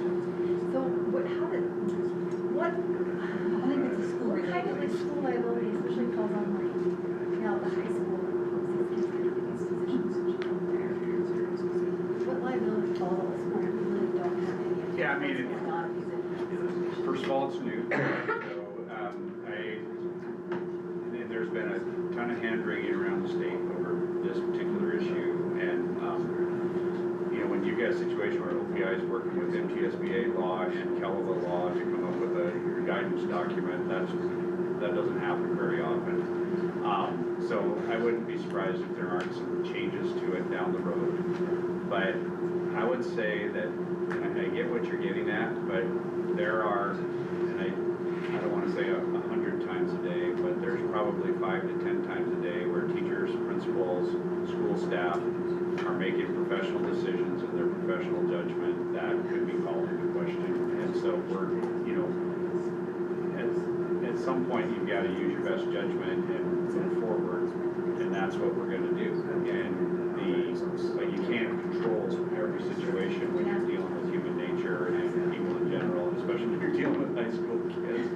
I mean, because you don't know when the student leaves the school campus to go to their work-based learning site and they decide to go to their boyfriend's house instead. Are we liable for that? You know, because any kind of a wacky situation can develop based on the decisions that people make. What we've got to do is make our best, most careful judgment about each of those types of situations, and we'll have to be working on that internally. I think it's a great question. Can we do like a liability clause that says if the student goes and does their own thing, that it's not a part of the plan? I mean, I think you'd have to do that with every kid every day. And you know, I mean, yeah, it's part of how we have to operate. Do we have any sort of students, contract that they sign when they do this? We do, we have documents, yeah. And so we'll probably build some of that in there. You know, when stuff like this gets litigated, it goes back to what's in your student handbook, what's in the agreement or contract that the parents and the child agreed to, what's in your board policy.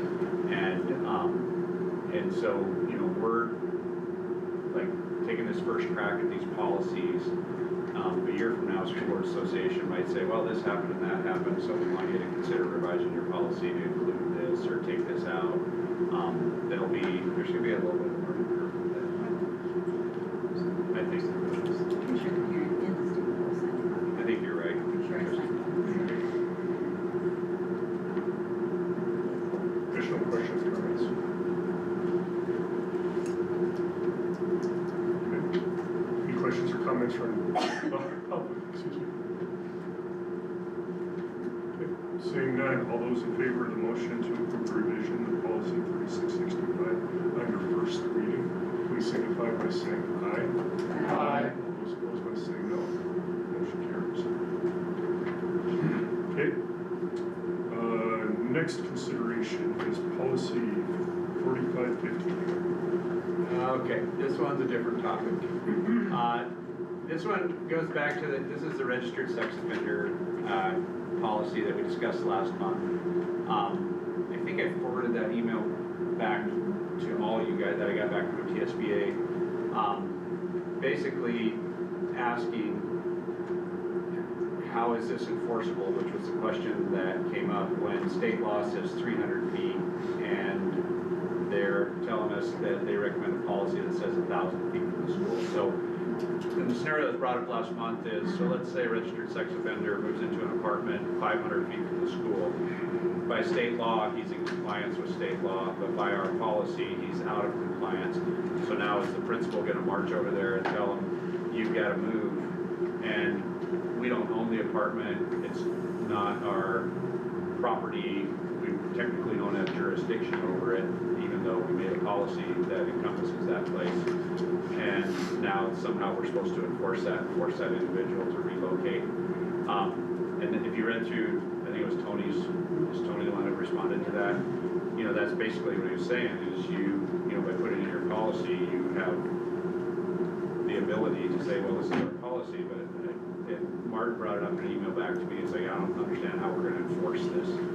And I guess, I don't really see how we're gonna do that either, and that we're setting up a huge game of cat and mouse. I think the intent is great, but I think I'd be supportive if the board wanted to change it to 300 feet so it matches state law and we're following the law. And this is a weird conversation because a lot of times when we look at policy, we say, well, if it's in state law, why do we even have to have a policy about it? But here it is in front of us, and it's recommended policy. I think to just clear out any misperceptions of that, if we adjust line 32 to say 300 feet instead of 1,000, we'd have a policy that's defensible and enforceable. No, we wouldn't. Go ahead. Okay, so the problem is, I mean, so I was the one that asked about Tony Carey, and the response I felt was like malpractice as far as I was concerned. Because if you read his response, he says that the two purposes of it are to have a deterrent effect and to demonstrate school board policy. And then it provides a civil enforcement path. Well, I mean, like, how does it provide a civil enforcement path? Since when can our SROs get, and then he says, you might not get the TRO, like, the other name for that is like bullying and harassment of civilians, which, I mean, I do not want registered sex offenders, like, in contact with students or endangered students in any way, shape, or form. But, like, I was kind of offended by the response. So, I mean, it's a lie. It doesn't provide a civil enforcement at all. And secondly, the state law applies only to certain levels of sex offenders. Right. And so, I am 100% in favor of, I mean, as a very easy solution, be like, whatever the state law says, we approve that. And there's a practical problem, which is like, we don't know who sex offenders are in our community. They may be parents, they may be guardians. There are all sorts of issues with that. And like, the legislature deals with sex offenders. We do not deal with sex offenders, except in our employment. And like, they have chosen to act, and they did. Like, they have the opportunity to act. And so I think doing anything beyond, the real problem is, it's, first of all, on a practical matter, you're asking SROs to confront someone for a non-legal issue off school grounds, like, hugely problematic. And then if you're asking do SROs enforce school policy against the public near schools? Aren't engaged with. I don't know. I guess I'd like to hear from Leo about that. And I mean that, I just think you're putting SROs in a very, very awkward position. And the second is, I think enacting or encouraging unenforceable policy, like, it erodes faith in the whole process. It's like, okay. So I am 100% in favor of a policy that reflects state law, and I don't think, and a policy perhaps of any kind of sex offender in our employment, that's perfectly justified. I was very disappointed in MTSBA's response, and like, partially like could we get a civil TRO? Could we get a temporary restraining order on somebody who's like hair we didn't like that was walking by? Like, like, it's just a stupid premise. We had a scenario a handful of years ago where there was a guy working at the cemetery, right, cutting trees. How was that? He was a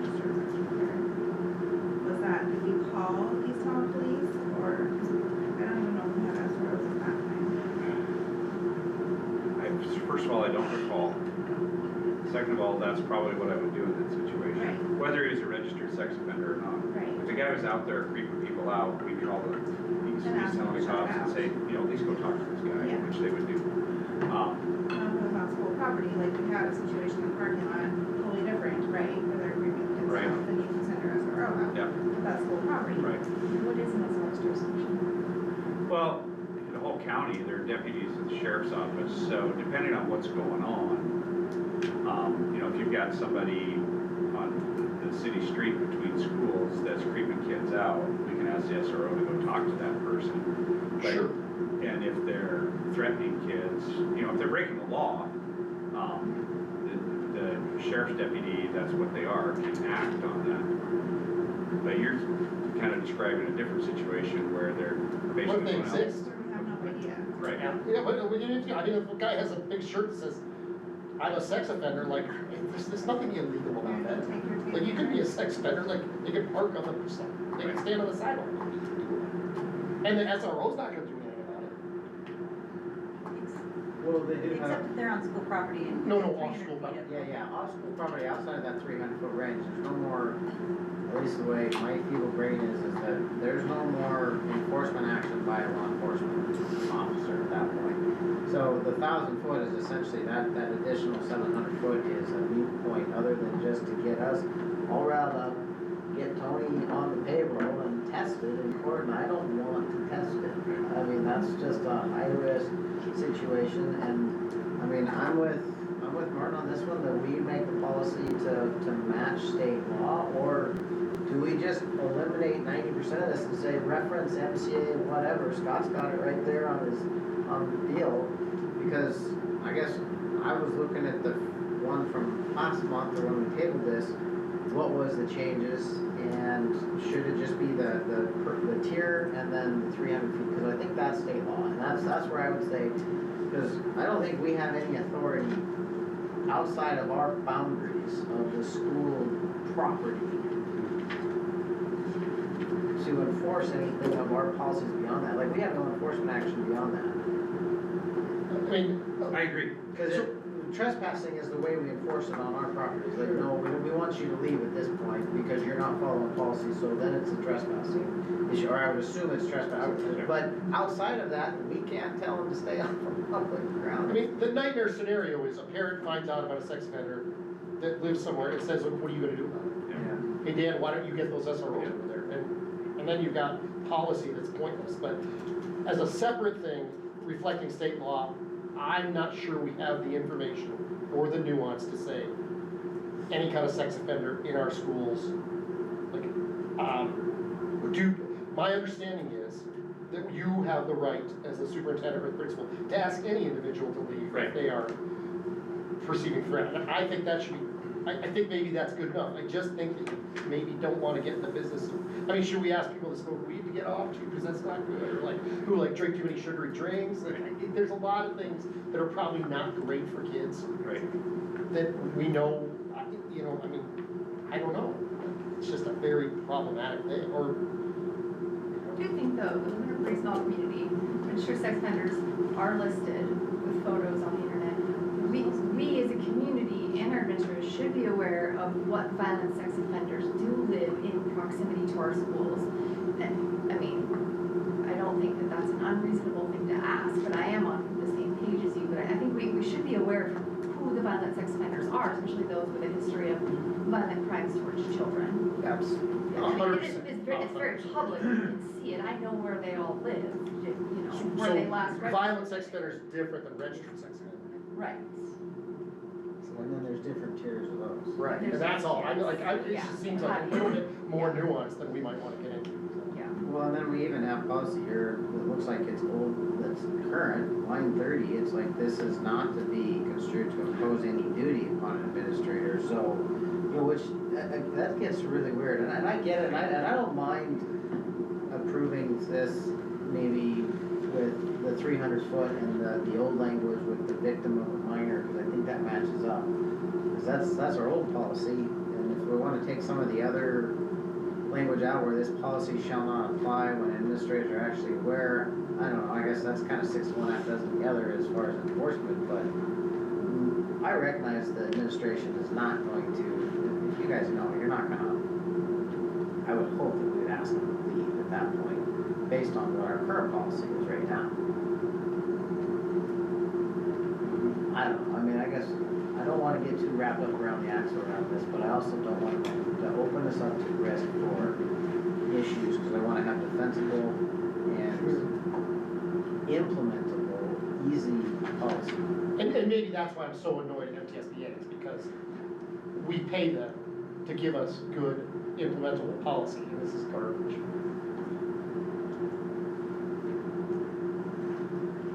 I guess you guys have heard my thoughts, what's the rest of them? I don't understand how to lead it. I'm kind of with Marvin, we should just leave it with the law says. What does state law actually say? Well, I have it in front of me, and I was prepared for that question, but I'm not 100% positive if you want me to read it, but I will. Geographic restrictions applicable to high-risk sexual offenders. High-risk sexual offenders is defined.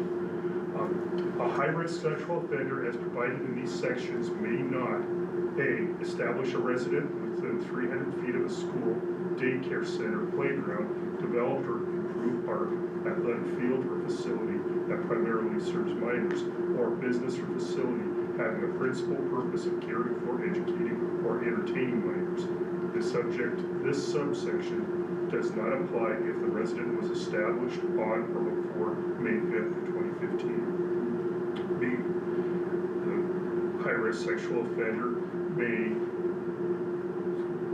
not establish a resident for any other living accommodation in a place where a minor resides, except that the offender may reside with the minor if the offender is the parent, grandparent, or step-parent of the minor, unless the offender's parental rights were terminated or are in the process of being terminated as provided by law. This is, you guys are not gonna want me.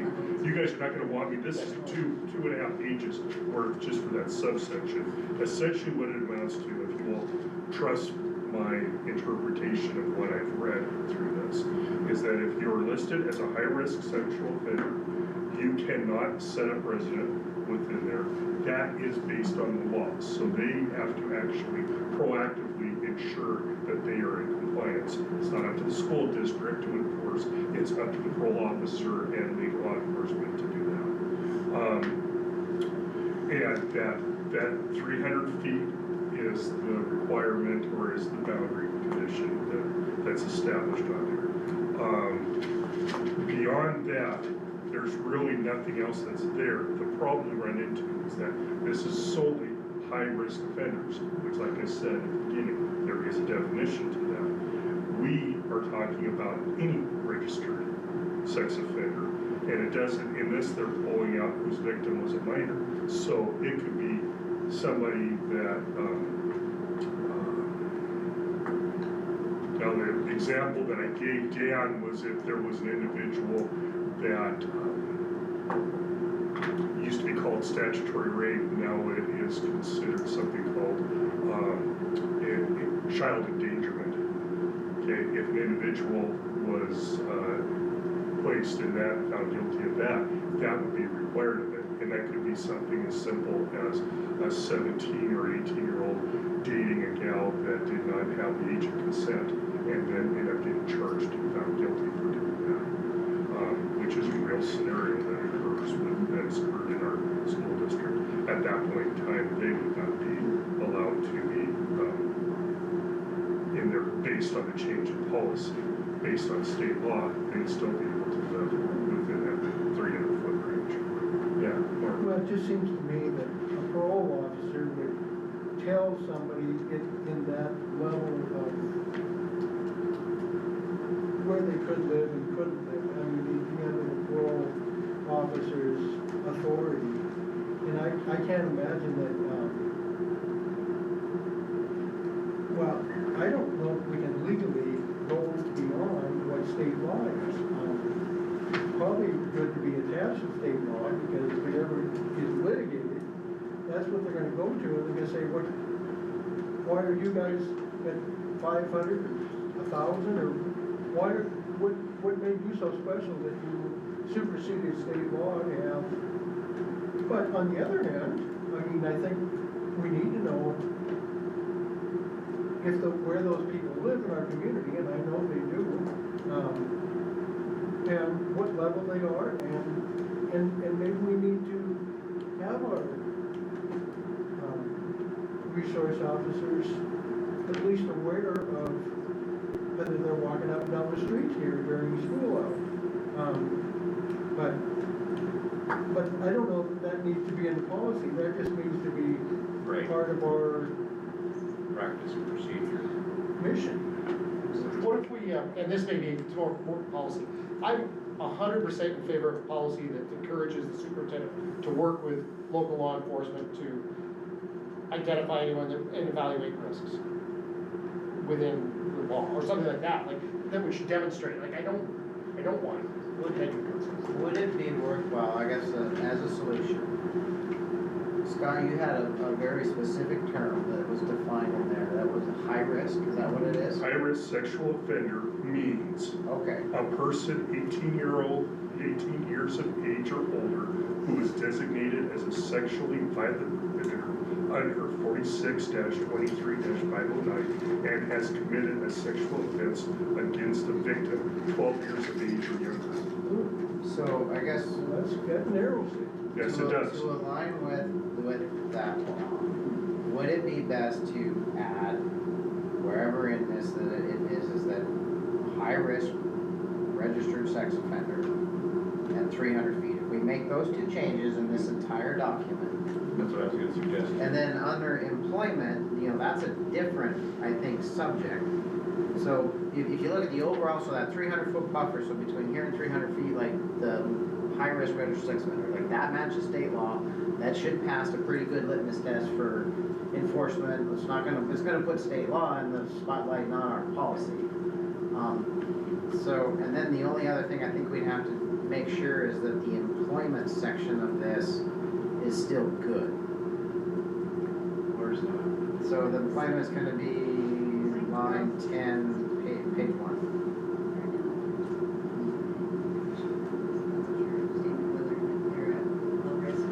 Yeah, so employment.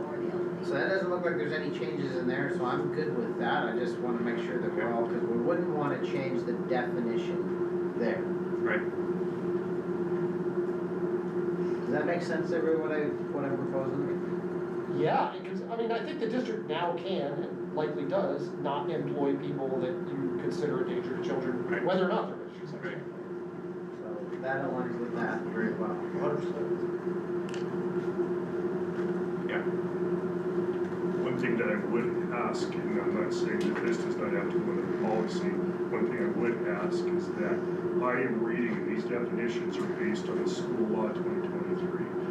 They have not updated the MCA and come up because rulemaking authority is different than what the actual law states, so they have to go in and develop that. We should revisit that as soon as it becomes available to us, so that we can verify or ensure that we remain in compliance. But that's something that's a future date. Is there a separate policy about employment that you're aware of, school policy? About employment? Specific to sex offenders? Yeah. I don't, not that I'm Or character precise fitness. right off the top of my head, other than just the background check requirement, which was already in place. So I think we're okay there, and we can go back and look and cross-reference. They can't. It wouldn't matter if they were low risk. A tier 1 low risk person who's a sex offender cannot work with children or the elderly. Right. It's written into the law. So that's a different law, so we don't even need it now. You don't even have to have it. They can't even do that. If we change those definitions in the 300 feet, then I think we align, and we just have to revisit it on rulemaking.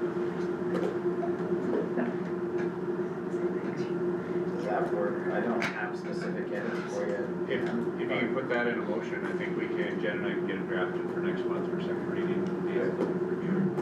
Ready, Jen? So I make a motion to edit 4550 and change registered sex offender to high risk registered sex offender. The distance, instead of 1,000 feet, would be 300 feet.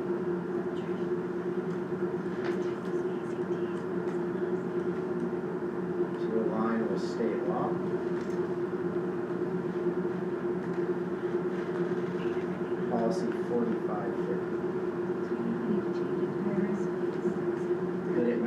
matches that definition. Just the same verbiage. In the state law, it's the exact verbiage, so. You're more likely to second and then. Okay, we didn't approve, your motion included the changes, but it did not actually approve it in the first reading. Under first reading, to approve under first reading. Line policy 4250. Approved under first reading. Does that work, Jen? Great.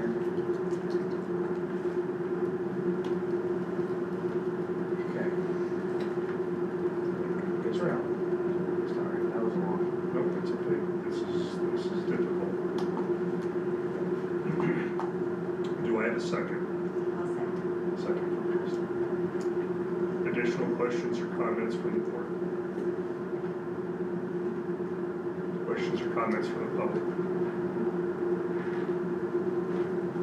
Seeing none, I'll call the question. All those in favor of adoption of the changes to policy 4550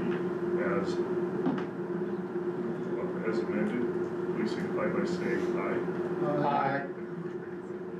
All those opposed by saying no. Motion carries. We will revisit this again next month. I would ask, or just ask the board members, that when this does come across again, re-review the language that is in that policy, make sure that we get all the edits changed on it, because there's several instances where sexual offender is used in that section, so we want to make sure we capture all those locations and get everything set up, so.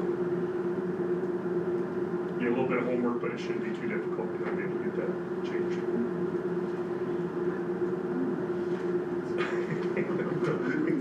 More? Okay, we'll now move on to consideration of the revisions to policy 5122, fingerprints and criminal background investigations. I think we ironed most of this stuff out, but let's go ahead and wrap this up.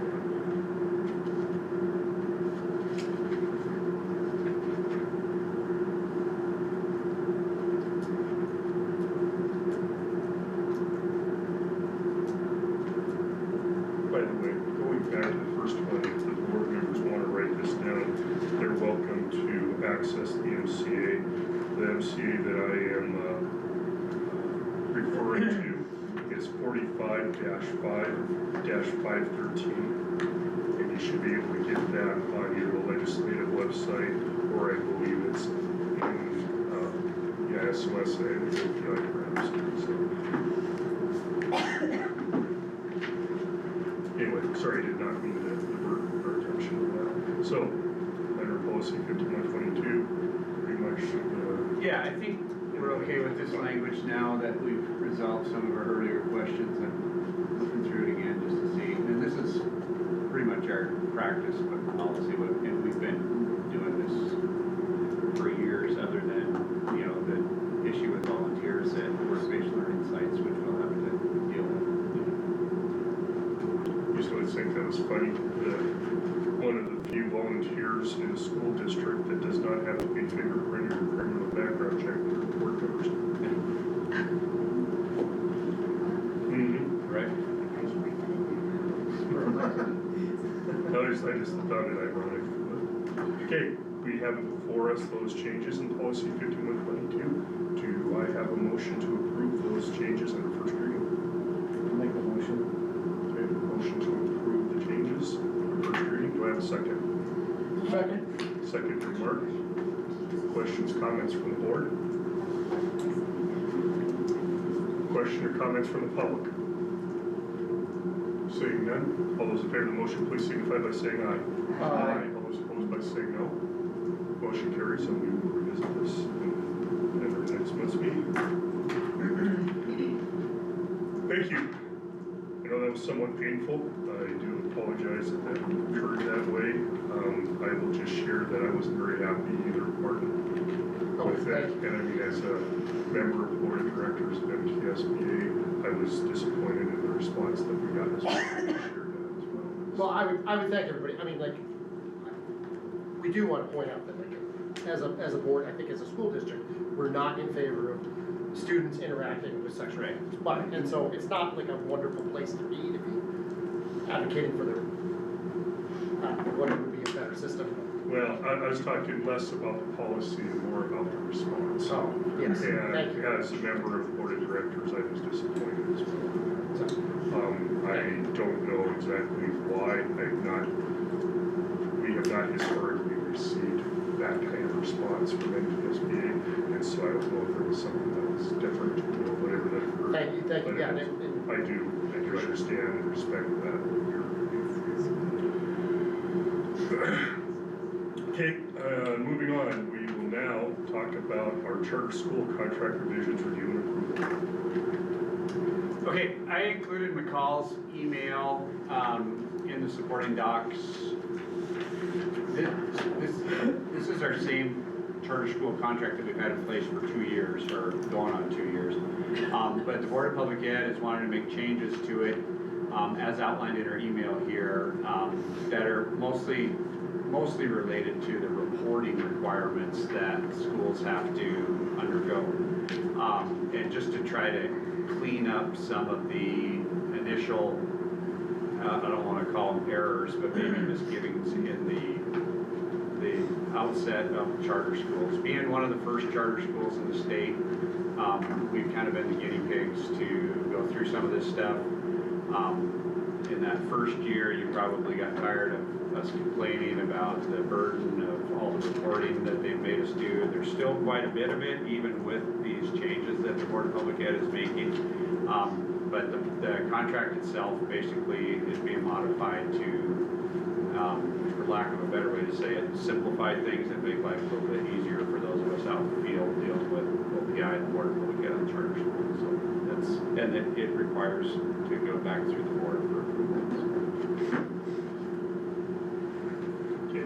The one thing that you'll notice in here is it's been a little bit of a sore spot for me with this funding line, is clarifying that the basic entitlement is based on the October and February accounts and not subject to a clawback, which was exactly what they did to us last year when our middle school accounts were those. So I will be checking with McCall to see if we get our money back that they took back last year. Clawback and clawback.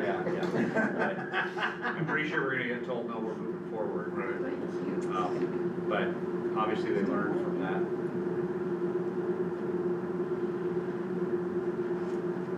Okay, for the board, we have those changes to that charter school contract. And along with the email, I think the email was attached to as well. Yeah, it's in the supporting docs, the contract itself. So, I would entertain a motion to approve said revisions. I'll make a motion to approve the revisions to the contract. Okay, do I have a second?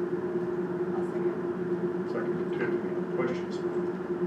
Did they change the part where it said you had to have liability insurance, or does our school, the HPS school liability insurance cover charter? It does. I just happened to see it this time, so I'm sure why, but it popped out at me.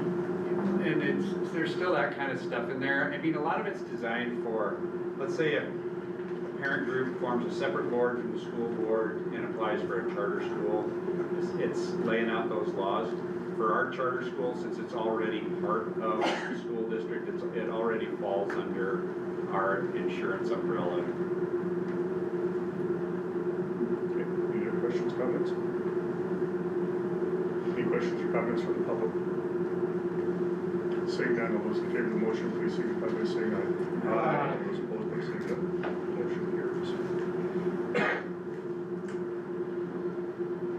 Okay, next item on the agenda is consideration of the budget or information update on the budget. Trying to get there. Okay.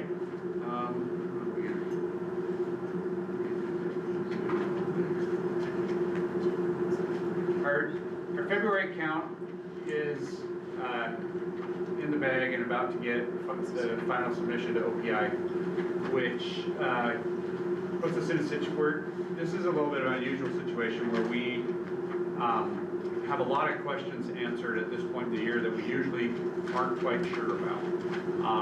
So by the time our fall count and our winter count have been submitted, we know approximately what our A and B and our enrollment looks like compared to last year. So that tells us if we can expect a budget increase or possibly a flat line or a decrease of the funding based on student count.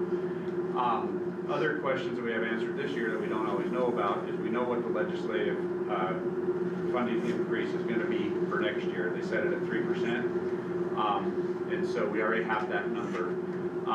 Other questions that have been answered this year that we don't always know about is our negotiations with our certified staff are done. We go into our third year of that 3-year contract next year, so we can pencil out within a few dollars what our employment costs are going to be next year compared to this year by just applying those negotiated increases and anticipated steps and lanes for staff members that are going to be moving down a step or over a lane.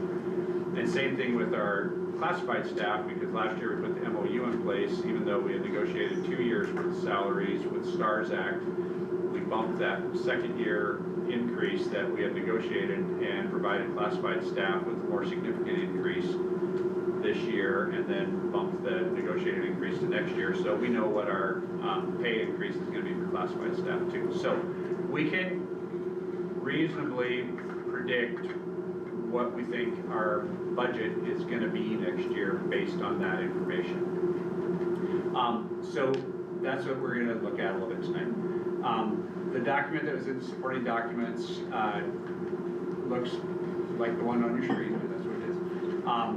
What we're looking at in this left-hand side are what I like to call budgetary pressures. These are things that are going to put pressure on the budget moving towards next year.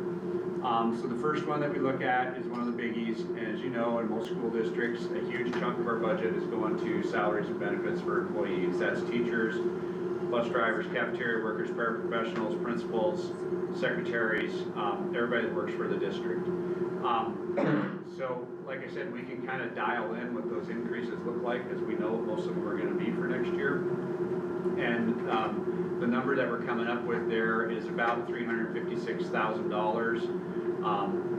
After I put this together, I got some information that told me that might be slightly low, but we think it's, Jane and I think that's pretty close to what we're going to be looking at. Fairly easy way to look at it is we have about 127 teachers. Most of them are going to step a step next year, which means they'll get a step increase, and those increases range from $800 to $1,600 year over year.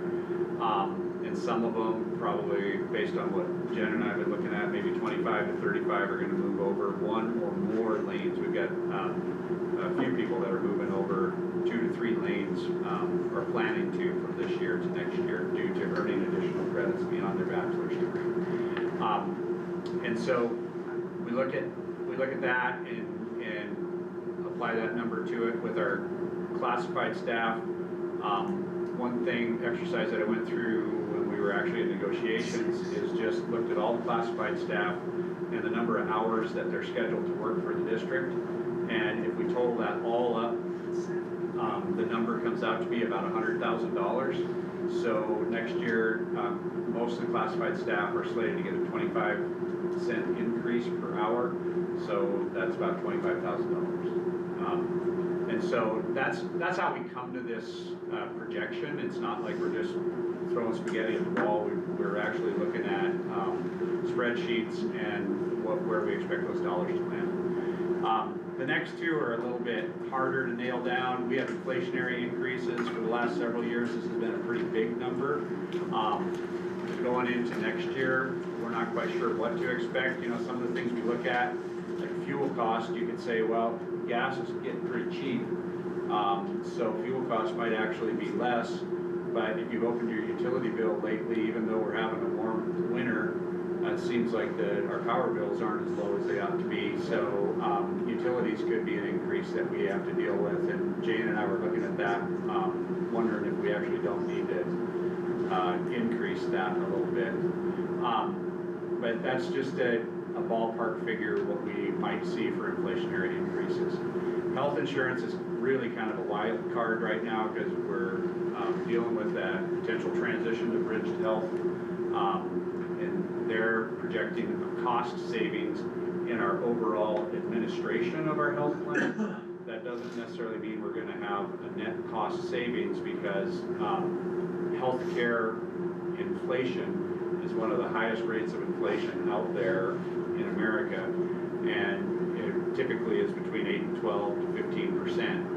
And that claims experience that we have with our members who are on our plan is what drives a lot of our costs with health insurance. And so this number is based on what do we have to pay out of pocket to cover our share of those insurance premiums for employees, not what are the administrative costs of our plan going to be through Bridged Health Alliance. So the number that we're putting out here right now is $100,000, but it'll be probably 6 weeks to 3 months before we actually dial that in and set those rates for next year. So what I'm getting at is we're making some projections here. So we anticipate that we could see somewhere in the neighborhood of $481,000 in cost increases to the budget next year.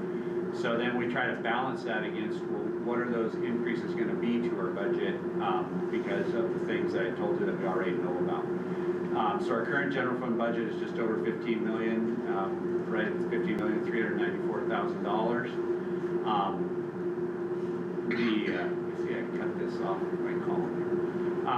We are fortunate in that we are experiencing a small increase in student count based on our fall and our spring counts, and approximately 21 students.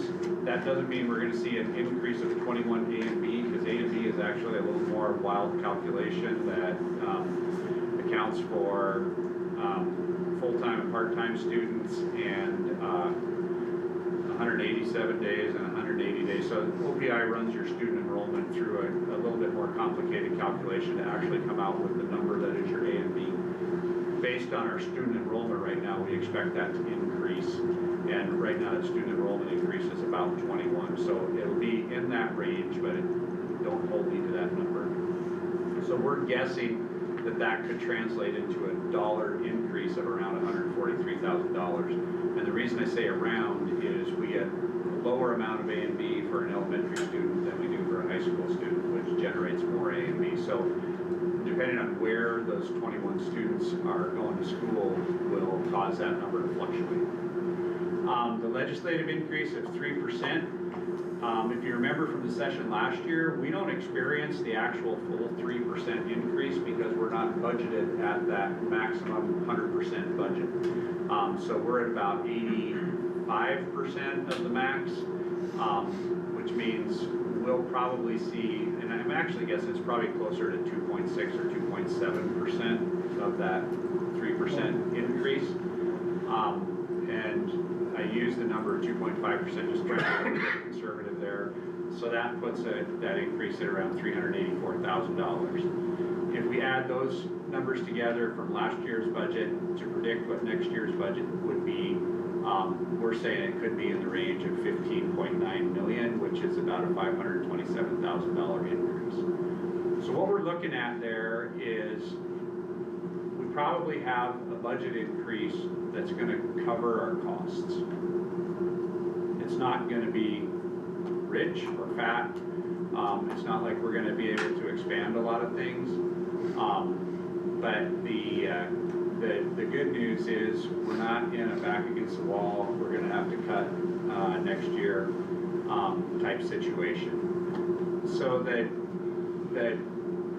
if this is an information item right now, the reason that it's timely is by next month, if we wanted to do something like run a levy, we would have to declare it in March so we can get our ballot language together and meet the election deadline for setting our levy.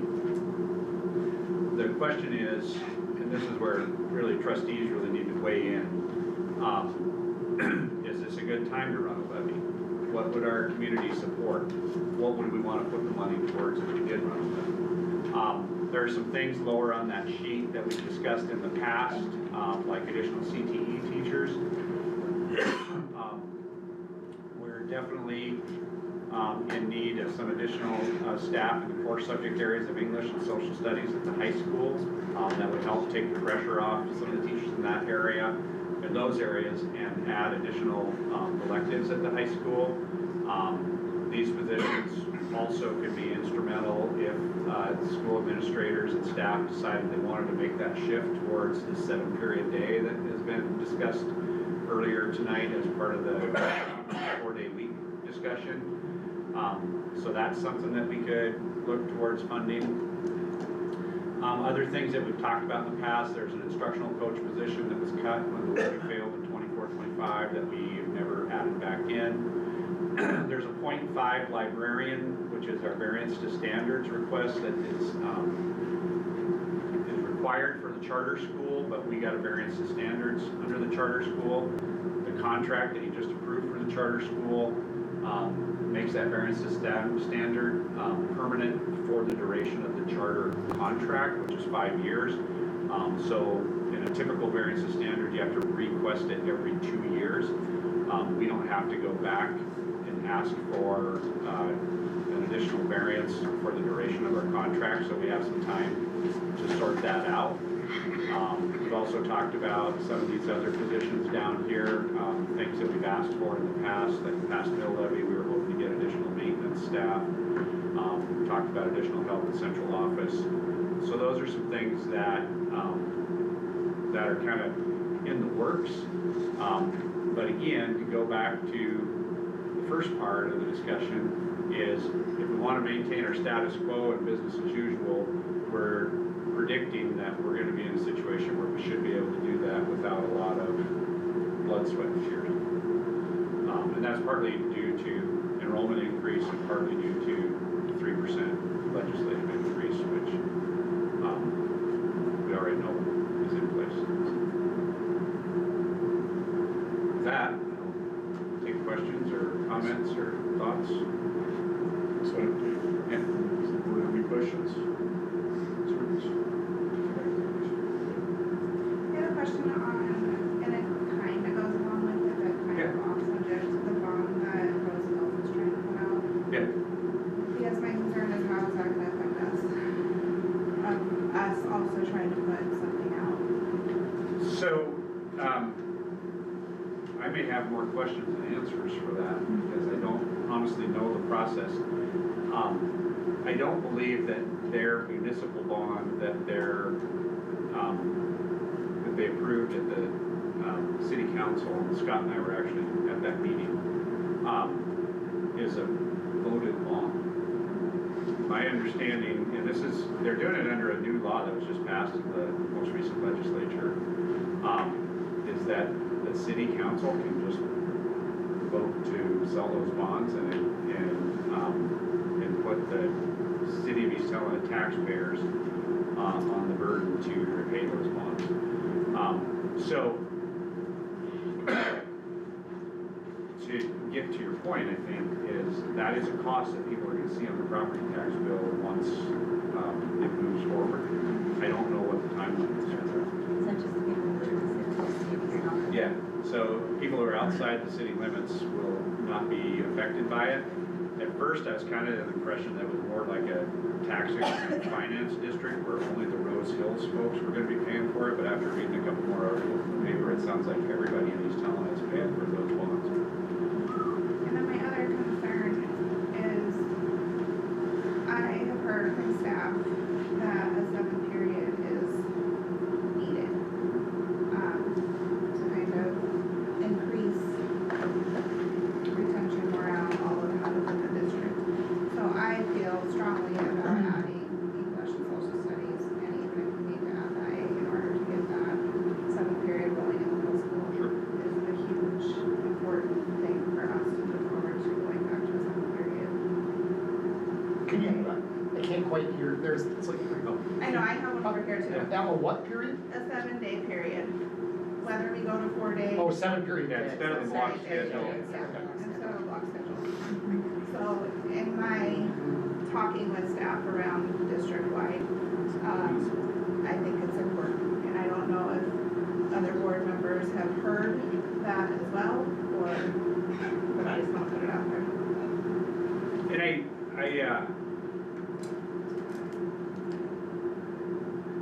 that was something, when we set the agenda, Scott and I talked about these things, and that was one thing that I brought up as part of that conversation is, one thing that we could do is put a price on it and say, okay, what's it gonna cost staffing wise to make this transition?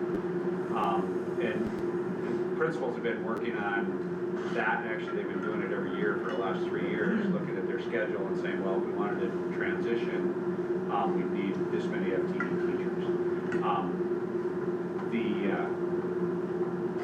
So the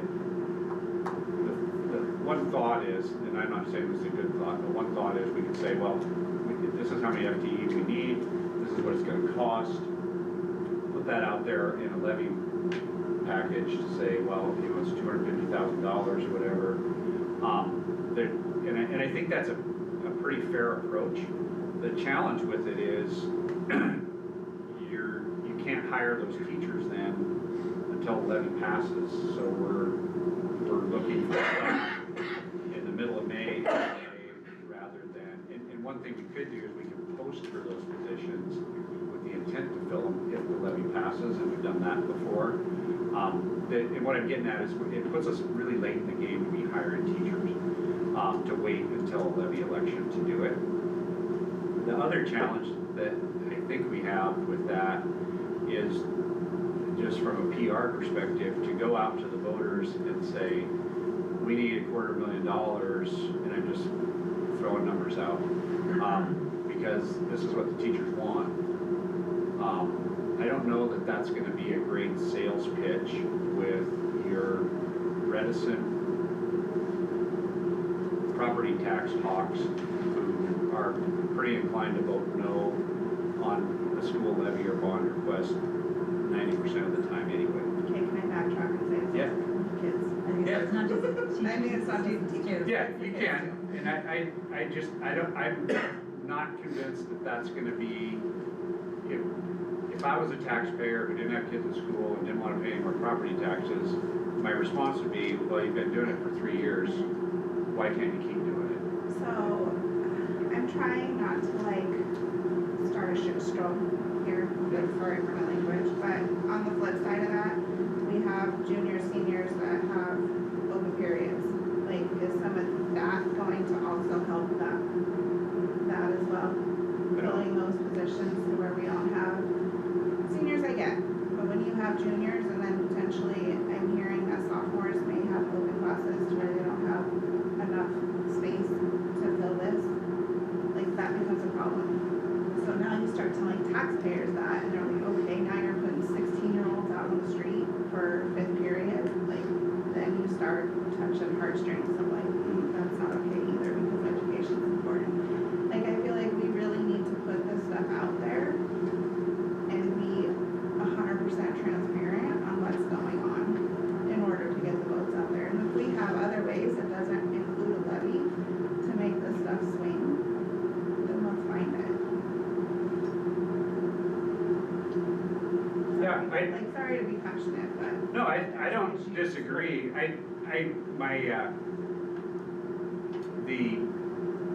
The notion that the superintendent doesn't want to switch to a 7-period day is wrong. The situation is, with the very first time that we looked at it, when Brian was still the principal in high school, Lindsay, you can help me out, I think the FTE was between 5.5 and 7 teachers that we determined we were going to need between the middle school and the high school to make that transition. I think we would need 3 FTEs next year, so 3 teachers to run the 7th period, and your music cannot be shared. Does Shopee still share? Or is she 100%? She shares. It sounds like, so am I hearing correctly that the current scheduling is a result of running a leaner district? Yeah, it came about partly during COVID. But the reason that you can't just go back and forth. Right, is it required? but there's efficiencies in the block schedule that you lose in the 7th-period schedule. And I will say, I am with you, Stacy, in the sense of there are 2 things that struck me. The fact that girls going to prom now wear Converse All-Stars, that's a shock to the system. The fact that my kid in high school has 4-hour blocks of time with nothing scheduled. That's a shock. I don't have a value judgment for it. In some ways it's better, but it is surprising and but I don't know, I appreciate your concerns and I echo them. But it might be a bigger, like, what place is our school holding in our community? How do we wanna fund it? Oh, it might be bigger than that. It might be bigger than, what I'm hearing is it might be bigger than switching schedules. Yeah. I don't know, I think that school administrators are gonna have to talk about incomplete student schedules. But my knee-jerk reaction is it's not a situation of if you build it, they will come. If students already have a partial schedule, switching to a 7-period day with more pottery classes is not necessarily gonna make them sign up for it. So, do you have any insights, observations? I would agree with that. I mean, we have options for our students and some of our kids that are going through credits. I mean, they have the option to do dual credit. Not every kid fits that mold. And so then you also have the kids that they finish up their cores and they're like, but I do not want to take any of the electives that you offer because none of them interest me, and we try to push them to the dual credit options, right? We have a 23 credit graduation requirement. If you do the math, if they're in, let's say, a block schedule with 8 periods, they'll have 24 credits by the end of their junior year. So that was an issue that we tried to alleviate with Advisors or Club, not having that 8-period option in there. But the biggest thing is we have kids that, yes, have partial schedules, but all of those have had conversations with us, and it's because they're not liking the class options that we have. I don't know if a 2nd-period day is gonna fix that. It sure will help keep kids on campus longer, but it's not, you know, it's really hard to try to have a senior, Helena High has this, Capital High has this, taking over 5 periods a day. And I don't wanna just justify the seniors, because the seniors, I understand it. Right. It's when it trickles down to now juniors and potentially sophomores. Right, no, I That's the understand, issue. I understand what you're saying, it's just there's kids now in that scheduling where they hammer through all those credits because they're like, I don't wanna take anything over this, and we have the 5-class minimum requirement for our seniors, and that is where we're really trying to make sure that our seniors are on campus. But they had 8-period options last year, so, I mean, we had probably about 20 kids that got 8 credits last year, so we're trying to finish up early. And because of the credit regime too, 23 credits and, you know, the possibility of having, 28 credits, you know, we are now starting to see sophomores go, oh, I think I'll just do 6 classes or 5 classes, because we'll still get there in the end. And so yes, that was a few, and that's just kind of new. You know, before that we were having full schedules, freshman and sophomore. We're starting to see that with the sophomores. I guess, why are we giving them an option of, like, I'm sorry, why are we giving a 16-year-old the option of only taking 6 credits? It's more the parents. You know, the parents will say, oh, you know, my kid doesn't want to do this, and so we can't force them to. The parents want them to do it, the kid doesn't do it. Yeah, and I guess I would come back to also, I had that initial reaction of like, would you ever go to school? But like, I voted for an open campus. Like, I grew up with a closed campus, like, and it turns out that it has enabled lots of time for other activities in our life that have been positive. It might be more enriching than school for children. So I'm not blaming anybody's school, but it was definitely, it is a different structure than I grew up with and that I was immediately used to, and then like, Maybe the question is Dan, as you develop your budget, can we get maybe a number for 7th period? Is that worth it for middle school? And is that something to consider at least? Because if it's a $100,000 levy versus a $300,000 levy, that's a big difference there too, so. Well, how about if we do that and bring that information back next month? Because I think that, so I think it's unrealistic if, let's say it's 5 FTE, let's say it's 6 between middle school. And I think it's best to look at it through the lens of if one school's gonna do it, they both want to make the switch.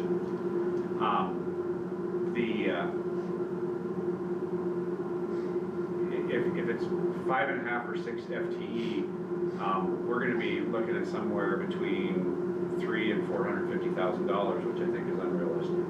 So we've got to try to dial that in more and say, okay, how can we find some savings internally to fill some of that void and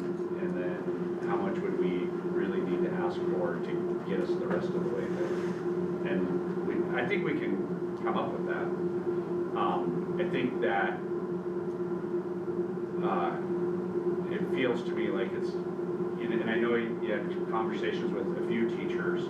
I feel like we need a little bit more staff input, yeah, this is what we really wanna do, before the board says, hey, we're gonna run a levy to get you the money to do this thing that you don't wanna do. So that's part of what I would ask too, is that we send the principals back to their staffs to gauge the level of interest. And it's probably high, but until we know for sure, I wouldn't want the board to say, yeah, we're gonna make you do this. And then, we can bring that back and discuss it. Even Rosie's thing tonight was huge about Yep. seventh period. Yeah, and I'll shut up, go ahead. I'm glad to hear this discussion is happening. This is something the union has been talking about for a while, for a couple of years. One of the things, like when we changed to a block schedule, one of the unforeseen implications was that teachers could have a caseload of much larger than 150. So there's a law that says teachers are only supposed to have 150 students per day on their caseload. And with a block schedule, they can have 100 on a silver day and 100 on a blue day. And it's something we've tried to reduce because we think the intent of the law is that their caseload should encompass how many students they're grading for. So that's part of the morale that you're hearing is they only have prep once every 2 days. So their day is actually 2 days long, but we're going by that word in the law that says 150 per day. So we would really encourage taking a look at that, like the morale is affected by the caseload. The caseload is higher than what the law says we should have it at. And do you have that number? No, I mean, we've done it in years past where we've asked principals to report, but. In the first year, it was 3 what? teachers that had more than 150 students total. Well, we disagreed on what numbers we should count that circle up. Right. But we can bring that number next time. I would just caution everybody in the room that I don't, this is just, I'm just gonna say it, I don't believe the 7-period day is gonna fix all your problems. I don't either. But if we go down this road and the board puts the levy out there and pays for the election, which we could theoretically cancel if we didn't run a levy, and the levy passes and the community supports it and pays the extra taxes, we're doing it. And that means we won't have any more complaining about that issue, right? You're gonna, just like she said earlier, you're gonna have complaints about anything you do. Okay. One thing that I would say, and I don't know how big of a lift this is, Dan, but going into the realities of bond or bill, of the mill levy passing, we are going to have to report what our permissive levy increases are going to be, and those will need to be published at the same time.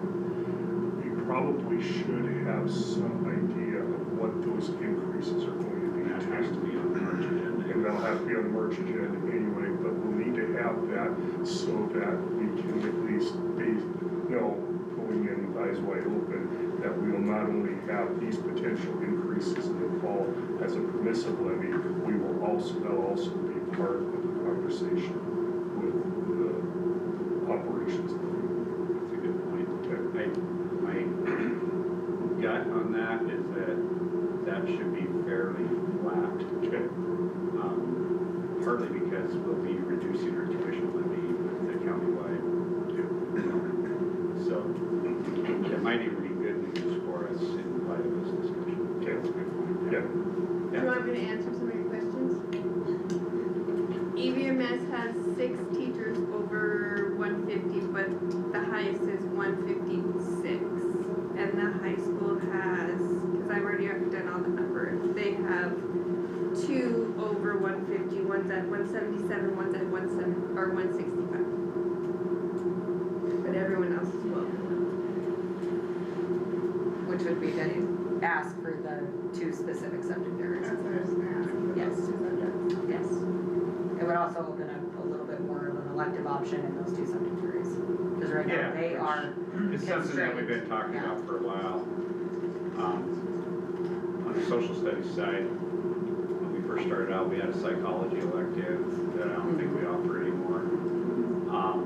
And on the English side, we haven't really been able to really develop anything in the areas of journalism or drama, which are your big areas for English electives. So it would allow us to open up some additional opportunities like that for kids, hopefully.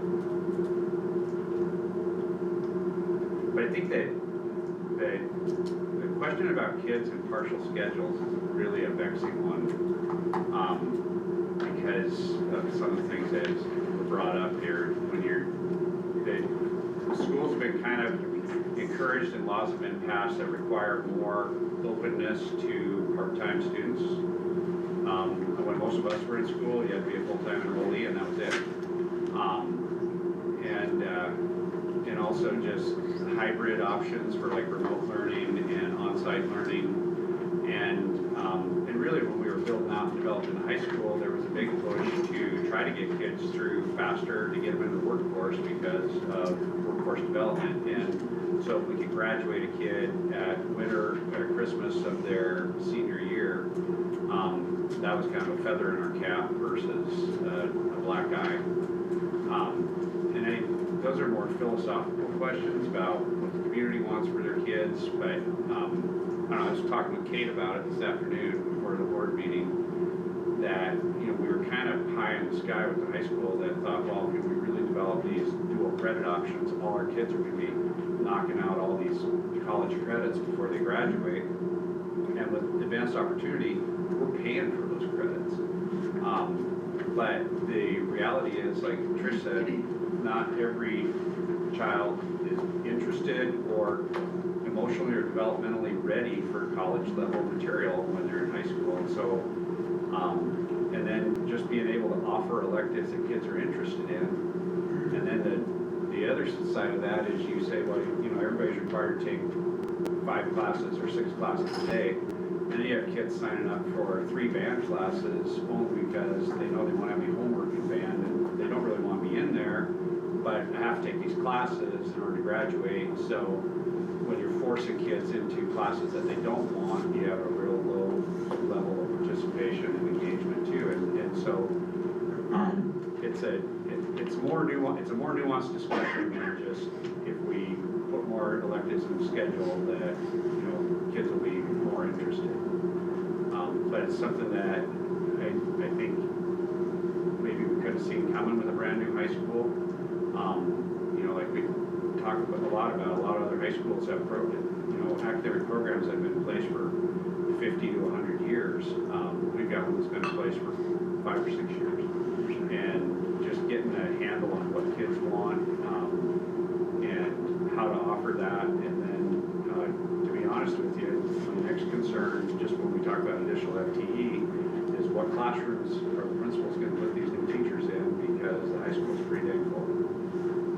So just the physical restraints of the actual school building is gonna be something that we start bumping up against here real soon too. Well, we don't need to keep this discussion going in that sense, but I will say, I will give one other shout out, which is particularly because the high school is so different from the middle school in terms of attendance, in terms of openness. My kids are immeasurably more prepared to go to college than I was. Like, they manage their time, they drive around, I don't know what they do, but like, I mean, in a good way, like, no, they have 8 hours, they have 6 hours of work to get done, and like, there's no hand holding, like, sometimes they make it, sometimes they don't, but they do, I mean, they're not gonna fail miserably because of check-ins and everything else, but like, it's a lot more like the real world at high school than it was when I went there. And I think that's really a positive, a real benefit. Cool. Any other questions, comments on budget update? Okay, based on what we have left on the agenda, and since we've been at this for almost 3 hours, I'm going to call a 5-minute recess. We will reconvene May 27th.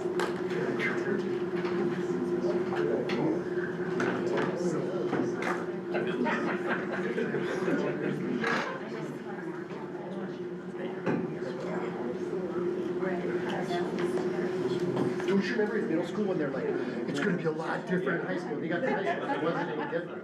No, it's way different. And now, like, I know our it, like, I'm dead serious, like, they have skills that I didn't have. Well, and Skills of, I like, schedule management.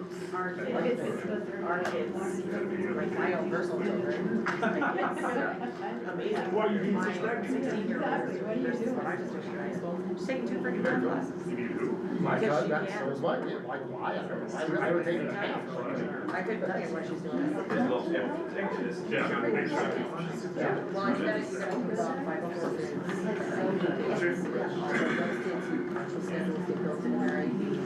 I know. There's maybe, I would say maybe 3 sophomores on their schedule and then all their classes. And for people that are, it's probably different for people that are more, like, kid, like, goes and like, does her thing, like, she goes and rides, like, in the morning. Yeah, and the thing is, we do have like a real range, I mean, we've got a lot of like special education kids too. We kind of need, sort of lower level classes that, and because they have to get so many credits now, they have to do junior classes, some of those kids just aren't capable of doing that high level. Right. So we had to sort of create, we started doing that like last year and this year, like integrated biology, integrated earth and science. So all they are is just the same subjects, but just a little bit less for those kids who are really struggling, just to get through those classes. So let's say they'll actually get through the science credits, they will get through the math credits, because now it's 3 years of math. And now we've got 2 levels of integrated math, integrated math 1 and integrated math 2. And they get to algebra, I mean, some of these guys will struggle to get to graduate, and they have to go get 3 years of math. So we have to sort of do that as well, but then you've got these other guys who are, you know, basically graduating early. You know? Totally, but I mean, I guess there's just a lot more, there's a much wider range, and they're meeting kids where they are, and so, and some of that requires flexibility, like demonstrated, and is demonstrated by, like you guys, like, you know what, like, this is not a babysitting effort. If it needs to be, it can be, but like, you can't take like some time off, or that you wanna take an EE class. If you really want your kid to like be busy, tell them to stay in school and study. Yeah. If you want them to do 5 credits and we got to work out what they're doing in the school, like, had one kid today, it's like, you know, work study, so he's got to work study on that during that period, where he actually but he's got nothing to do in that period, so. It's fun to have. But in terms of any, but like, Every one of them is doing it because they're you just find it hard to believe if there is not, if there's ever a situation. They don't need it. You can't be, Then the so it just requires more for the parents. And like, the electives, which is interesting to, you know, Dan's like, is one sort of, you know, sort of easier right now, the elective stuff. So then you've got the other side where, you know, you've literally got kids just not interested in this, they go hard, you know, they gotta do something. So there's like, it is a great life lesson. So- Yeah, that's what I mean, I think it's really cool life lesson. I'm really impressed. Hey, Mostly just express your concerns, and then, so 2 things. Jen, this morning, we put out a commentary on work. Oh. So I'm not 100% sure we ought to tackle that tonight. And then the other part is just, getting it cleaned up for next month. I think would be a good idea. Yeah, that one, I don't think you can. Okay, just, that'll be quick.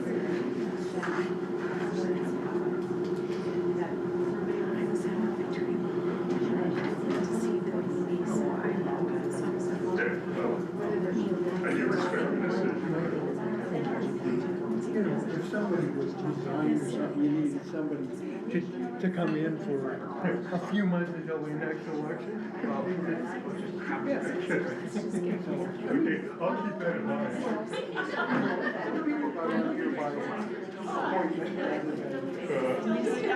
I'll keep it in mind, Mark.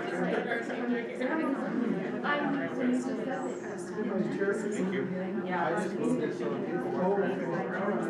That's fine. Well, this is this room's hard. It's really hard for me here. And if I get over here, I can see these guys talking. And I can turn the lights switch. No, I don't want to be close. I mean, I'm reading lists of this. Yeah. Well, and I'm telling you what,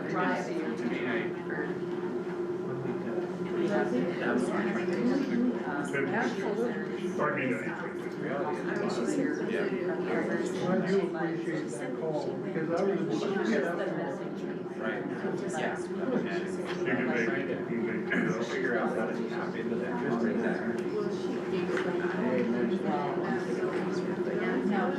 And after that, you expect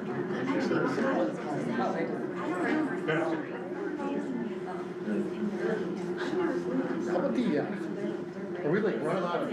I'm not swimming very fast, like you, I'm trying to get my charger closer, so I can make It's so noisy, right? I'm not moving away from my It is 10:28, and I will call this meeting back into session. By the way, I'm Mark, nice to meet you, I did not have an opportunity to meet you. 8:28, yeah, it feels like. Joe's still cool. It's good, you're Okay, so next time on the agenda is our information on the Bridge Health Alliance.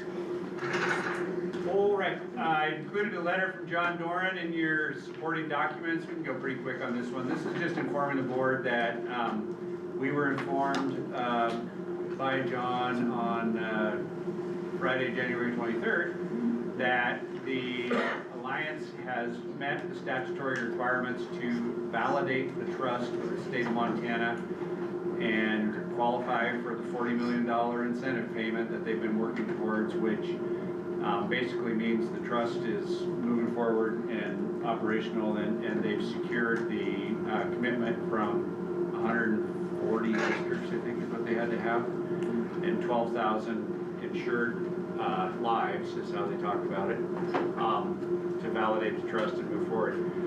So this is, I think, really great news, given the fact that we voted in December to join up. There still are some pieces of the puzzle that they need to have in place, and one of them being to demonstrate to us that our local healthcare providers are participating with them on contract. But I just wanted to share that piece with you guys so you knew that it was moving forward. So, if anybody's got any questions, or, yeah, it's good news. Yeah. A lot of excitement that was. Was you really excited? Around that. That's great. Okay, any questions on the announcement of the success of Bridge Health Alliance? Seeing none, then we will now move on to new business. And the first item under new business is our Indian Education Football update. Ooh, I promise to be stressless, not painful, upbeat. It's gonna be good. It's gonna be good. I'll just read. I'll read and it'll be even quick. How's that? Quick and painless right here. Just again, thank you for the opportunity to have this job. It is an incredible job. Still has the same 3 goals that we had when I started. The closing the achievement gap, the building relationships with the families and being advocates for the Native American families, and then working on attendance, graduation rates, and now post-graduation success as well. And then the last couple of years we've added in that new IFA implementation requirements through the federal government, so we've been working hard on that. It just involves extra work for the teachers, and they have been amazing because that planning has to be purposeful, it has to be intentional, it has to be knowledgeable about what you're teaching. Recently, the high school in their advisory has done a couple really good lessons on the past and present importance of the bison to the Native American people and the non-natives. It was kind of a compare and contrast thing, was awesome. And then the last week they did how the land has changed from when the reservations were first created and the territories for the natives and what it looks like now. So that was really good. Our next couple early outs, we are devoting part of that time to taking some courses through OPI. There's, I think, 9 that we can choose from, and so we're going to pick which one probably that fits best with the subject that you're teaching or you're interested in, and part of the time we'll take that. And then there's a little short test, I can get renewal units probably for it. So we have a really good base through the K-8 Tiger Hub and through the high school Google document, a really good base of lesson plans and activities that have been implemented over the last few years. And now our job is just to show fidelity to those documents and continue teaching it, build upon them, ditch the ones that weren't great and find better ones to take its place, not just be, I guess, complacent in what we have, but continue to research and look for some new ideas. Couple great things, I'm glad Katie's here. Our librarians are looking into hopefully getting a Native American author to come in and talk to our kids. We had the Finding Gobi author last year, the year before, and they're looking into, it's the actual son of the author of Code Talkers. His son is also an author, so they're looking at getting him. We got some good news on that today. So hopefully we're gonna be doing that. Our music department is, the Historical Society has these, sorry I'm talking fast, has these trunks that teachers and schools can check out that have different historical periods. They bring them into the classroom and they're fully contained, the whole lesson. Well, our music department is looking at making an Indian Ed for All music trunk that can be passed around to not only our district, but other districts in the state could check that out. Our district would just be responsible for maintaining records and keeping that in good standing. So they're working really closely with Mike Jetty at OPI for that, and that is super exciting. We supplied, I guess we gifted over 100 families meals and gift cards at Christmas and at Thanksgiving this year. So it's always nice to be able to be a part of that and help out, and not just the Native American families, but all the families in our district. My biggest shout out goes to Lindsay, who tackles and conquers what they like to call the easy grant that pays for part of my salary, as in EASIE, not EASY. There's nothing easy, it's a beast. It's a beast, and Lindsay tackles that. And thanks, because I got a job. Thank you. Because I like it. Yeah, I know. So every year I just kind of talk about the same things, and it's the same old, same old. So this year, what I did is I printed you some pictures. Sometimes it's nice just to have a picture in your head. I can go through, there's just a few pictures here. I can just go through really quickly and show you some things that our kids have actually been doing this last year, this year. So that first picture you have is from one of the powwows. Looks like that was the one at Radley. Those are two of our students. That's Joe Rose and Peasom Walking Child. Peasom is a second grader. Joe is a junior at the high school. They both were very, very excited to perform. They came, I think they missed one of them. I'm not sure which one it was. So they both danced the Fancy Feather. That is what that dance is. The next picture, that's just me with fry bread. That was a jingle dress lesson I did with the third graders. Had a great time with that. The next picture is Jerica Markham. She's a senior at the high school this year. And she dances the jingle dance, the jingle dress. That is her regalia there. And then the next one is just an awesome little picture of Peasom, the second grader. He has got more energy than, yeah, he's a great kid. The next picture is, you might recognize her, that's Morgan Mordio in the center. The Last Chance Stampede, or Last Chance Powwow Committee offered a scholarship this year for all of Lewis and Clark County. And we put in a couple applications, and Morgan was a recipient this year of the Last Chance Powwow Committee's scholarship, and it was for a really nice amount of money.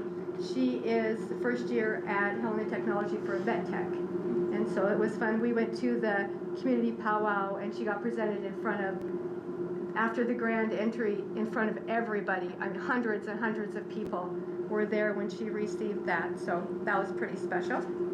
This little sweet thing, Jordan Dennis, she's a second grader at Prickly as well, and she dances the Fancy Shawl. and that is her. The next one is just another class I did with the Radley kids. This one is Brandon and Cole Songer. Cole is an 8th grader at our middle school. Him and his dad were the main arena directors at the entire powwow this year. It was quite an honor.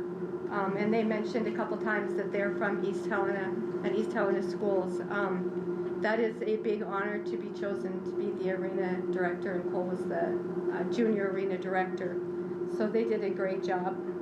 And then the last one is just some of our kids, the Native American kids and the non-Native American kids at our K-5 assembly doing the round dance together, and that is Jerica Markham again with her back to us, our senior, at the high school.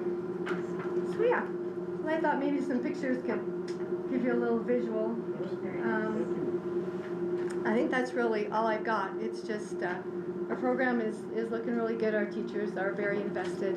Our admin works hard to make sure that we have fidelity in keeping up with our requirements, and we have a great time.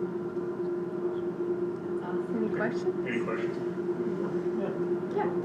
You said something about post-graduation something. Mm-hmm. You have stories about post-graduation something? Well, the good thing about this job is that I can work with kids starting, well, this is I think my 6th or 7th year, so I've had a lot of kids come through and graduate.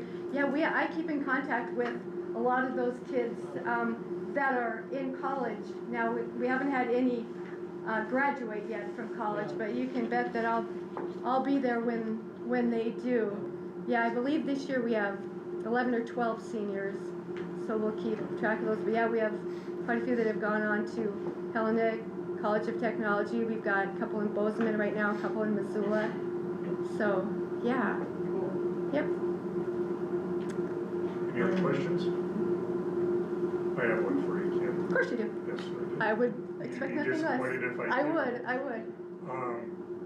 At the Board of Directors meeting, the Director of Region 11, me, and the Director of Region 10, nameless, got into a pretty lively debate about her. But her contention was, because she's from Lakeview, her contention is that the non-reservation schools are doing a terrible job with Indian education for all and how they're administering it. So I engaged in a very lively defense of our school district in the way we did that, speaking of could do that, or that we weren't part of that, and that if she had an opportunity, she could come here anytime. And I'm pretty adamant about it. But my concern, or my question for you is that was her perspective, being on the reservation, having that attitude towards it. What kind of response are you getting from the Native population within our own district as far as our program goes? Are they sensing that we're doing an acceptable job providing the requirements of it? Because I think some of the things she was talking about is that math curriculum should all be established on what the Native population brought to it, and that's how we should be teaching math. For a non-reservation school, I don't think that would necessarily work out as well. But she was going to the extreme in our discussion. I agree. I think us following the directives from the federal government, I think we are fulfilling all of the obligations that they ask of us. And if we aren't, we wouldn't get that grant, because Lindsay knows you fill in A to Z, and you have to do what they ask. And I think our district goes even a little, we don't have to bring in authors, we don't have to do the music trunks, we don't have to do a lot of the things that our teachers do. I can't recall having a negative conversation with any of my Native American parents, or they are very appreciative of what we do. I think the schools on the reservation and the schools that aren't on the reservation have a very different set of expectations. I started my first 10 years I taught on the reservation, and I can kind of see where her mind is going with it should dig a little deeper and be kind of at the core of their curriculum, where Indian Ed isn't at the, I don't think that's the point of it, to be at the core of curriculums. I think you're an addition and integrating into what you have. Well, and I do believe that there's some school districts that are doing the bare minimum Right. in order to meet that achievement. Right. I wasn't defending every school district in the state. I was defending East Helena. Right. If you look at some of those schools on the if you look at Browning has created their immersion school. They're right on the reservation, they're right there, and they should create that. They want to revive that Blackfeet language. They should. They opened up that Pikuni Institute, and those kids go there and they stay there. And they are immersed in that culture and they're learning that language. That should be what happens on those reservations with those tribal leaders, I think. Expecting non-reservation schools to provide that immersive learning and things, I don't think that's real. I don't think that's realistic. And I don't know that we have the population that is interested in that. We might have a few, like Nieva Sobrepina. We took a language class 2 years ago when she was a senior. Her and I did an independent study. That's not true. She did an independent study and I nodded. Well, I'll be honest. But yeah, she was interested in it, and there are ways now that we can offer that online and things. But I don't think for the general population of our students that's realistic, or even warranted. Thank you for Yeah. affirming my argument on it. Yeah. I mean, this was, like I said, it was a very passionate discussion, but I understood her viewpoint. Is Right, that we're right. school district, but to broad brush it, I've always been very impressed and very proud of our program that is being provided. So I just wanted to make sure that that was agreed upon by those individuals that would have. In all fairness, though, That potential I guess I have never pointedly asked any of my parents, what am I doing wrong? What do you want to see? What have I not done that you would like to see? Which is a good talking point. I could certainly ask some of my parents, what haven't we done that you would be interested in us pursuing? I certainly could. That would be a great discussion, but. I'll leave that up to you. Thank you. Yeah, you're welcome. Thanks. Thanks, Kim. Martin? Oh, that's fine. Oh, hi. Sure. I was just gonna say, to follow Here up, I for am, those, Martin. the board members, like, I remember when we started this. And my recollection is that you reported that your job is partially advocacy, Right. I think, and reaching out and Absolutely. establishing those relationships. That's And there was 100% what this job started, when Barb started it. There was no curriculum requirements whatsoever. And there was a fair, if I remember correctly, there was a fair amount of, not suspicion, but I mean, it was just like, oh, here's another well-meaning white lady that's gonna. They can come and go, and Yeah. anyway, yeah. And that, you don't, and my perception is there's none of that, no sense of that anymore. You're a valued advocate. I don't think so, yeah. I think it's, Yeah. she's Yeah, actually she is. phenomenal, and Yeah. we get districts that call and say, hey, I was told to call you because you guys have a great program. And then I'm like, let me give you to Kim, because I'm not gonna pretend. Thank you, yeah. I do, my job is incredible. It's fun every day. It's stressful every day, but it's fun every day. Yeah. Right, thanks. You can help me. Okay, moving on, we will now consider our contract with Harmony Education Services. All right, I'll get right to the point. I think I'm gonna ask you to table this until next month, because this document needs some work. But it will give you some background information about it, and I think Tyrell has some comments about it too.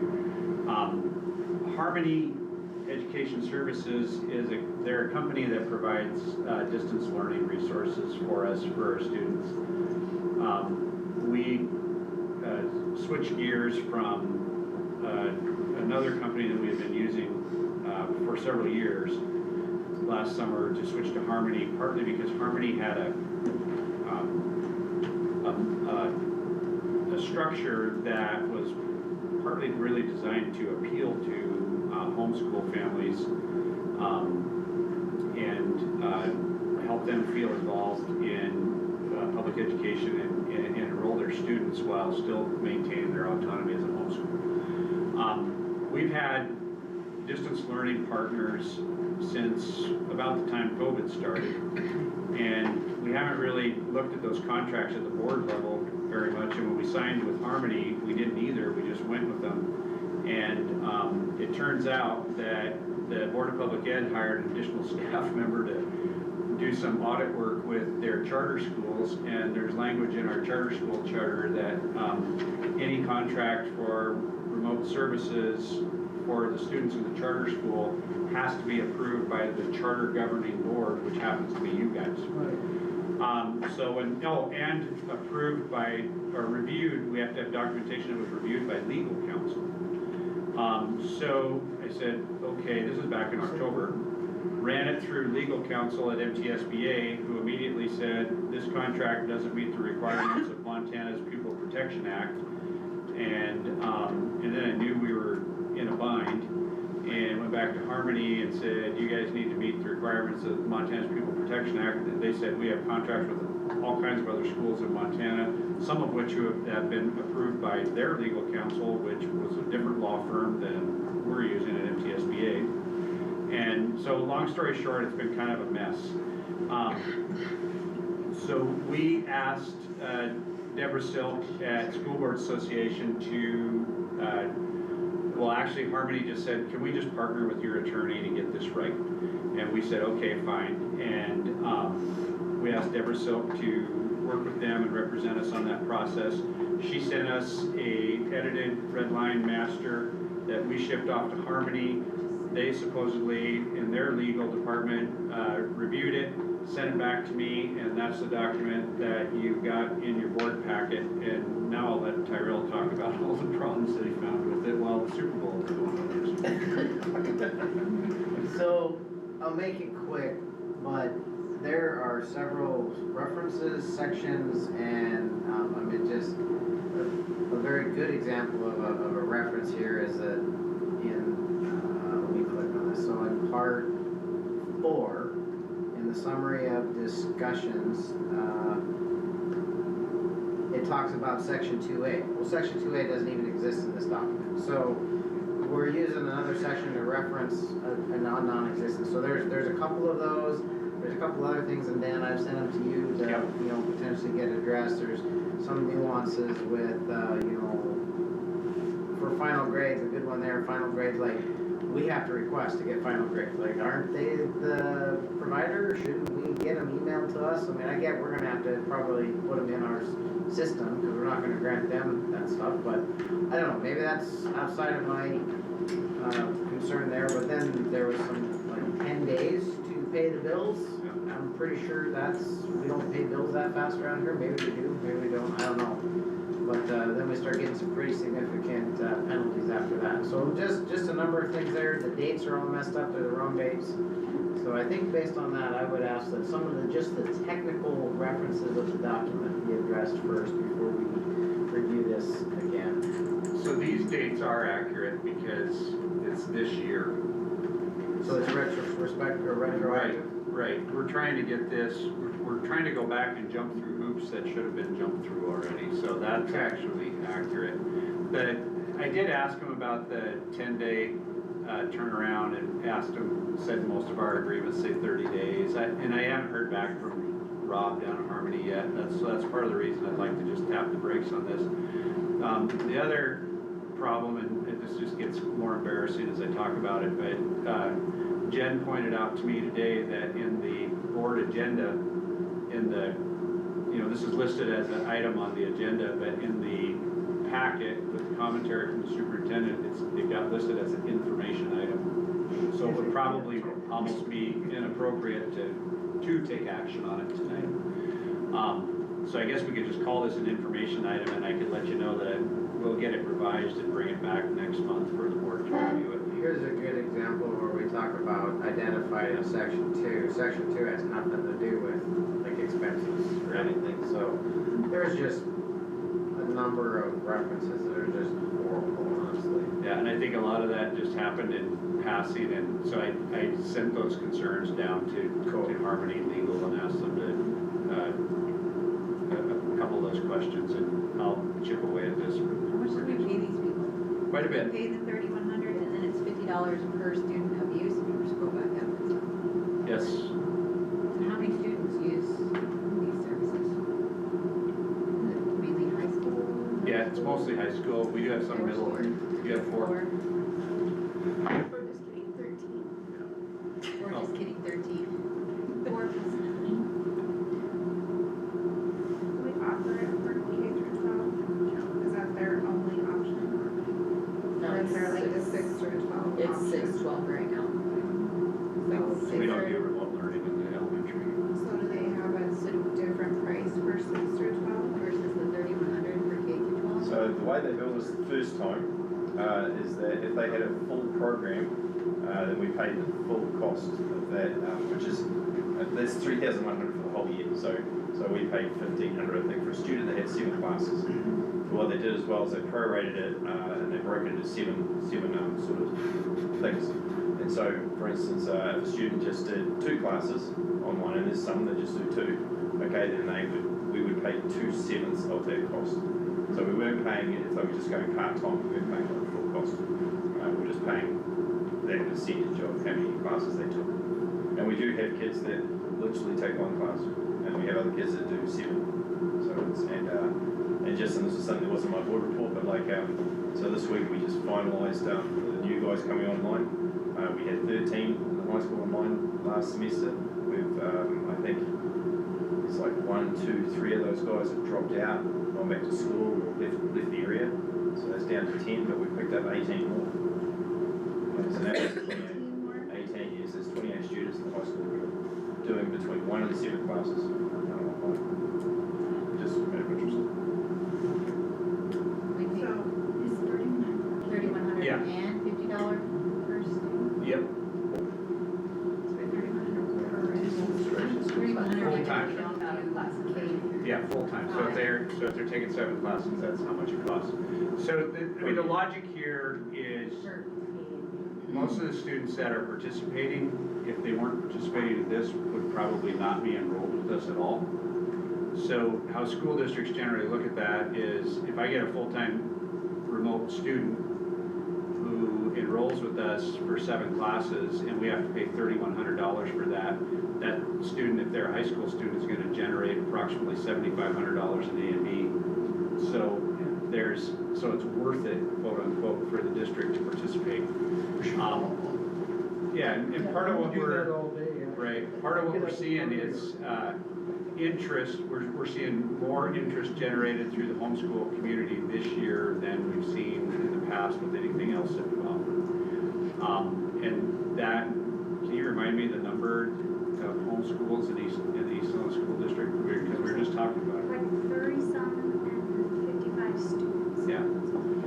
So, there's, and obviously the benefit for families is instead of paying for a homeschool curriculum out of pocket, they can enroll their kid with us for up to 7 classes, and we pay for it. And then the benefit for us, obviously, is we get the A&B for that student who's enrolled. So that part of it is, and those numbers are pretty typical from any distance learning provider that we've used in the past. I think there was a question that came up, and I don't know the answer to this, about MTDA, and that, was it, Tristan, did you ask if we're using MTDA at all anymore? Somebody asked me before this meeting. Yeah, I can answer that. Yeah, go ahead. So MTDA, we use it with, generally speaking, there's only 2 groups of students that are using it, and we kind of mishmash with things. Generally speaking, we're trying to move everyone into Harmony. Okay, so we've got everyone sort of under that one umbrella. But Kelly and Ethan are so used to using MTDA to help plug kids' holes in their schedule, especially our seniors, as you well know, with the credit thing, where they just have to do government and English. So traditionally, she's got those really high-flying kids because you don't get any help in MTDA. It's just like, this is what you got to do, go do it. And so it's quite difficult. So she's still doing that with some kids. We're trying to wean her off there to sort of actually throw them into Harmony. They don't use MTDA in the Harmony program. It's the only provider they don't use. Everyone else did it. The one we used last year was Engineering. Okay, so that's one of the providers that Harmony uses. And the other group that's using MTDA is our kids doing French. Okay, doing other languages, we don't have a French teacher. And once again, we've kind of, well, it's another story again for someone else to Yeah, so that's what's happening with ETDA. We still use it a little bit, not much. I think Tyrell brought it up because it was a conflict Yeah. of the contract. Yeah, cause this contract says we don't. Yeah, They're any other sole provider. provider, so if they provide that service, we can't use like Montana They did. don't put our kids into, because they deal with the schedule. So they don't put our kids into ETDA. They do any other provider that's aligned to the Montana standards. And, but we can use ETDA for other kids. We can use it. It doesn't stop us from doing it. So, sorry I didn't ask this earlier, but you said you have 5 online students who failed either all or majority of their classes. Yep. What do we do with those? Like, I get we're getting A and B money, but at the same point, what do we do with those? With all those kids, one of them was one of the homeschool coordinators who pulled the kid out. And kind of one of the things that we talked about last week or so was like, and talking with Palmy at length and talking to the people that go on to online. If you've got a kid that sort of needs some one-on-one support by teachers, online's probably not the best thing for you. Okay, and so what's happening is with those kids in particular, we've got, I'm going to think of 2 kids off the top of my head, high anxiety, and then another kid who's, yeah, actually I'm not quite sure. I don't know who's a little bit different. But 2 high anxiety kids, and they just don't want to be in the building. But then again, the parents aren't really good at working with them to be able to sort of help them get through the classes. But they have no interest in coming back to the school. And in fact, one kid's never, actually one kid that actually does come to the school full circle once a week. Okay, and that's just her little socialised time to sort of, she just has high anxiety, and the rest of the time she's at home, but the mum can't get her to work. All those guys that I said that failed, I mean, their parents will say, no, we want to stay online, I'll just try and get them to work. Okay, that's the thing. And once again, it's the parents that are driving the thing, it's not the kids. At least it should be. So that answers your question a little bit. As I said, we had 8 kids who basically just went through and did fine, going online for the first semester. And as I learned more about it as well, I'm able to sort of talk to the parents and talk to the kids about the pitfalls and the strengths of what this program is. And then we've got other little bits and pieces coming in now at the moment. We're going to have tutors. Some of our high school teachers, I'm going to throw this out to them and just say, if you want to be a tutor, we'll pay you Harmony will pay you $23 an hour. Because in part of that money, there's actually some portion of money there for they have tutoring as well. No one's actually taken up that option, and one of the reasons is because they don't know any tutors. And so that's one of the things that we need to set up with our teachers, just say, you want some more money outside of contract hours, okay, you can tutor these guys that are online, and that will come from Harmony. So all these things are just kind of, there's lots of moving pieces in this thing. But yeah, so I think it's promising. That's cool that there's an option for, aside from FTPA. I have 2 kids in FTPA classes, and it's like boot camp or something. Like Yeah, it's difficult. It's hard. Yep. Prison programs. So I think that we can just move on. Okay, if there's any other questions? Okay. Move on to the update on the 227 Academy. Right, Lindsay has been working on our. I'm done. She gets a minute, second ago, she's excited. Lay it on us, Lindsay. Alright, so I'll make this quick, painless. So our enrollment from last year in the high school, we had 21 full A and B students with 98, or this year we have 21 full A and B, which means 21 full schedules, but we have 98 students enrolled in there, which is huge. In 24-25 at the high school, we had 17.5 math credits earned in math, and then, well, I just said that, it's tired, it's late, guys. English, we have 25.5, and then this year, only with semester 1, for math we have 7.5, in ELA we have 10 English credits, so we're getting there. At the middle school, we had last year 86% of our kids pass their math classes with a C or above. And this year, this trimester, or the last trimester, we had 88% passing with math, so we're going up. But ELA, which they hate the most, was 84% last year, and we're at 91% this year. Don't ask me in May though. For attendance in the middle school, our kids that came in the year before they were in the 227, they were at 67% attendance. And last year they were at 89%, and this year they're at 91%. so that's huge for us. So that's pretty much that in a nutshell. Our goal for the 227 is to build our high kids by dual enrolling them and taking different paths like CTE and things like that, or getting credit recovery. And then for the middle school, we're there to expose them to get them into more credits, or we're doing a lot of career path training because our kids are struggling to determine. Some of them think I'm counting down till 16, so we're trying to expose them to keep moving. Just as a personal testament, Lindsay literally saved my son. Like, he would have dropped out, and she got him into 227. Dan approved, he's in dual enrollment in Menalona College, and by the first semester of his senior year, he's going to be applying to be in the diesel mechanics program over there. So talk about like the personal interest between her and Trish getting him in there, and now my child will have a much brighter future. So he's a real testament to the success of that program for sure. Well, I think our next step,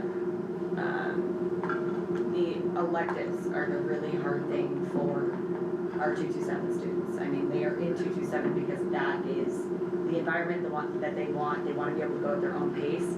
But then to say, oh, I'm sorry, you've got to get your 7 elective credits from high school and you got to go lock and step with everybody else. And it's a great option to have. I'm glad it's on site. And we do have kids that thrive in those classes and they want to be there. But then you have your kids that are like, I cannot get to 7 credits. What am I going to do? Having the dual credit options and then having our teachers really think outside the box on how they can offer an elective credit to a 227 student is something that we're going to tackle next, because we're seeing, yes, credit recovery was what we needed. We got these kids caught up, but with all those English credits and all those math credits being caught up, now we're gonna fill in the elective side of it. So that's the next step for our 227. And like changing the mindset, like Kane, we're not gonna make, he's not gonna look back and be like, I really wish they made me take pottery. Like, finding what they love and like taking those opportunities for him to get him a credit through other means. But then, he's getting credit for work in the program at a diesel mechanic shop. So like, they've helped create opportunities for him that have gotten him more excited about school and succeeding and getting through this. So it's wildly successful. I tear up thinking about Yeah, one of the real mind shifts that's happened for me, like I guess this year in particular, is with the kids in the high school in 227, and we've shifted a few back into the high school just for the work ethic more than anything else. But if they're not turning up to school, we're not punishing them for not turning up to school because there's other things going on. But and so my kind of spiel with the kids now is more, when you're in 227, you need to work. We expect that. I understand you've got all this other stuff going on and you're going to probably miss a lot of school. But when you're here, you can work. Because that's the nice thing about it, you can work at your own pace. What we don't do is we don't let them sit down there and basically do nothing. Okay? As soon as that happens, we move them back to the high school and just sort of say, oh, we're not going to make my credits up. Yeah. But you need some structure, because obviously you can't work independently, because it's really about independent working down there. You've got to be kind of a little bit driven to work. But yeah, no, I think it's evolving. It's an evolving beast. It's kind of fun to sort of work it all out. The last thing that we added in there too, I know it's not in the report, but the high set option for our students who mathematically can't graduate, but we help prep them for their high set tests, help make sure that they get to the testing site. Paul schedules all of them after Mr. Reed, who's the teacher down there, runs them through enough practice tests. And right now, of the 9 kids we have enrolled in high set, I believe 6 are completely done with their high set. Four are completely done. We just had one finish last week, so. Yeah, that's the 4th one, and then there's a couple that are really close. Okay, so we'll be close 6 and the thing is, which is really tough for them, and it's just really, this is kind of a tough part of that program. It's like one of the reasons they didn't get the credits to start with a lot of these kids is because of attendance. But in the high set program, after they finish their exams, one of the requirements is satisfactory attendance. And so we're trying to work ways around that. And so, for instance, we have one student who is based at Helena College, doing 4 classes there, and doing a career class here, basically online, virtually. And then we've got two other kids that have just finished.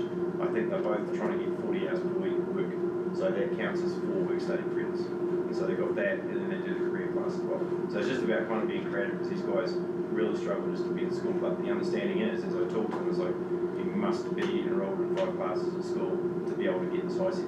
Passing the test isn't enough. Okay, in order to walk with your class, if you don't want to walk with your class, you just go to the High Seat Centre in Helena. There's no attendance requirement then, but you don't get to walk with your class. And so those are the options. You just kind of keep throwing those options at them. And I did take one kid out this year because his attendance was poor, wasn't good enough, and he had passed 2 tests, okay, out of 5, okay, and he only sat 2, but he just wasn't near enough, and I told you break the contract, you know, and yeah. But anyway, no, it's once again, it's just another option. It's good. We're not talking about kids who are, well, sorry, Erin's school's really high. She scored really high. But all the rest of the kids are really struggling just to get through. They're working really hard. So missed a lot of academic work in school, but they're doing all right. And there's 3 of them, 4 of them, they've passed now. So looking forward to the rest of them getting through. Hopefully, see how it goes. So her charter was for 3 years, correct? 5. Okay, 5 years. 2028.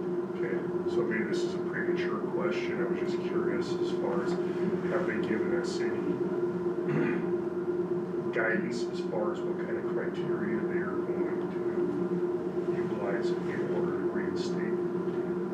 They don't base it on my Harmony contract. Yeah, the reason why I say that is that they canceled or that they denied couple 2, 3 of the charter requests this last go around.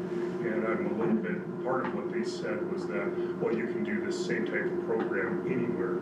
What different, why are we funding something that you guys are already funding? This is the conversation that we've been having about leadership in the 227 is we're spreading these guys really thin, asking them to basically walk in 2 different worlds in the alternative learning side of things and maintain order in their regular school that they're trying to operate to.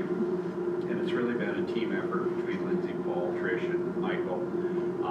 And Lindsay, I've asked her to take the lead with that crew to help manage what's going on in the 227. But we do have a leadership position in our staffing plan, and that's one of the things that we're working towards getting in place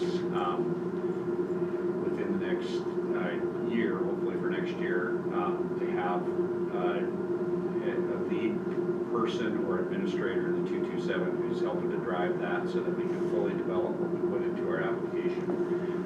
It's been a heavier lift than I thought it was going to be with the charter school, and then partly due to a lot of the goofy reporting requirements that we had to deal with last year with the Board of Public Ed. It's just been kind of onerous.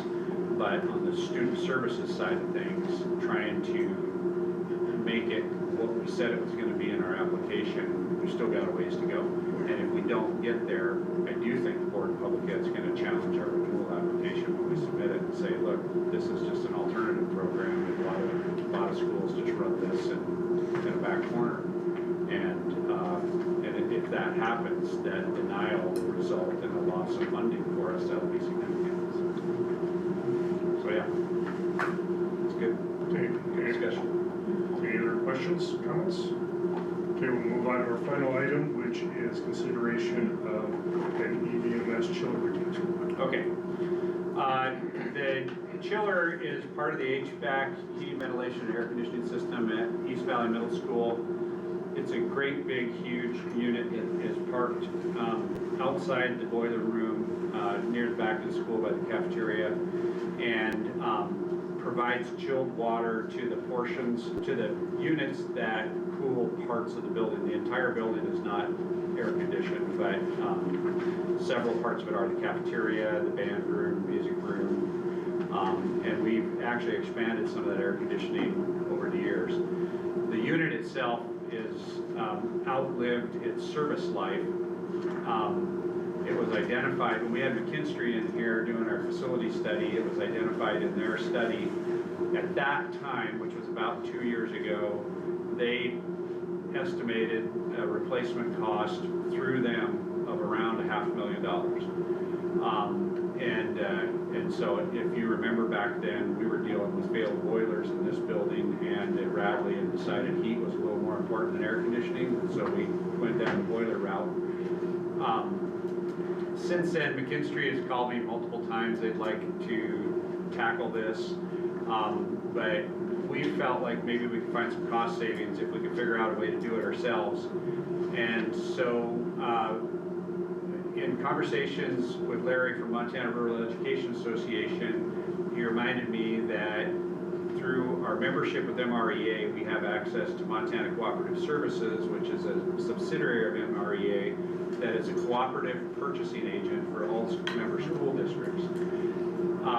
Buying things through MCS, through the cooperative servicing agent, allows us to skip bid limit laws when it comes to large projects. So that's part of the attraction, and the way they become vendors through MCS is by certifying a commitment that they're gonna give us their best pricing the first time we ask, when we ask.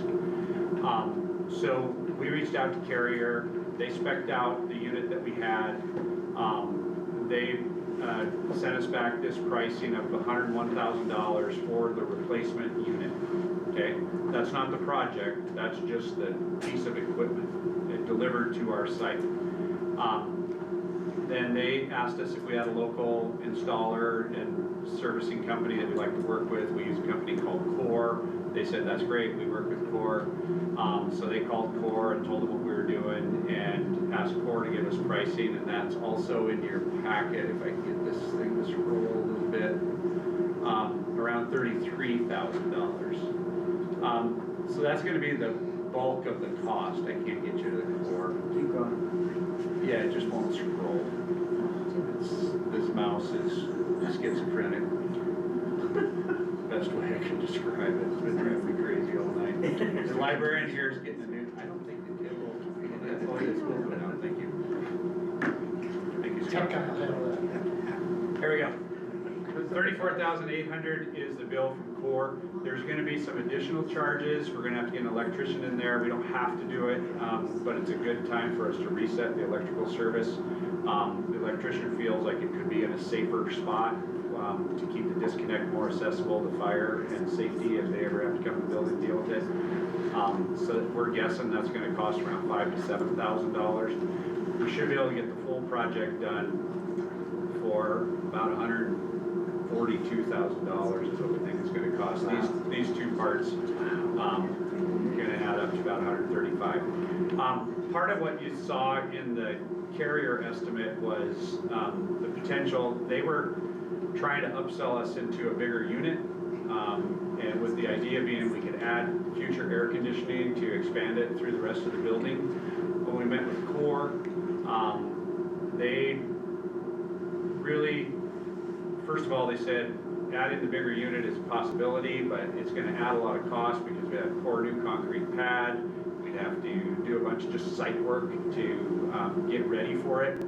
And then adding the additional cooling coils and stuff, some of which actually are already in place, but just doing that extra work was gonna be pretty costly. It was gonna add between $50,000 to $100,000 to the project. And their advice to us was, they said, look, you don't use this building that much in the summer, and what we really think you ought to start looking at putting your money towards is upgrading the individual controls in the classrooms, because they're from 1998.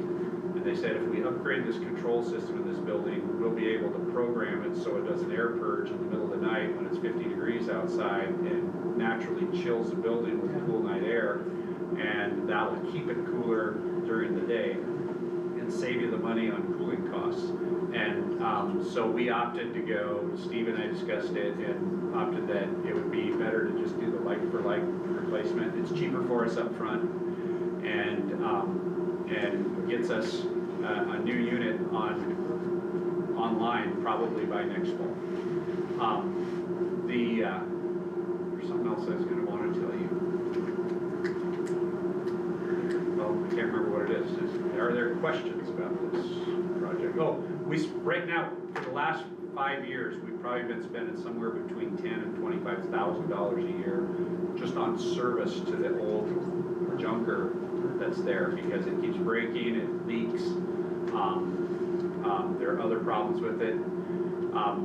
To be fair, the way McKinstry would have come in and did this is they would have not just replaced the unit and done the work, they would have general contracted it. We would have had to do less work ourselves. They would have also replaced a lot of the interior components in the boiler room, like pumps and those types of things. Where these guys are telling us, well, it'd be nice to do that right now, but a pump is something that you, if it goes bad in 5 years, you can replace it then. It's not like we have to do it right now. And so we're taking a different approach here, trying to save the district some money.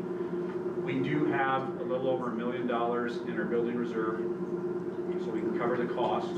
I think there's a fair chance we can pay for a pretty good chunk of this just out of year-end fund, because we have had some open positions this year, and hopefully we've got some utility savings from this unbelievably warm winter.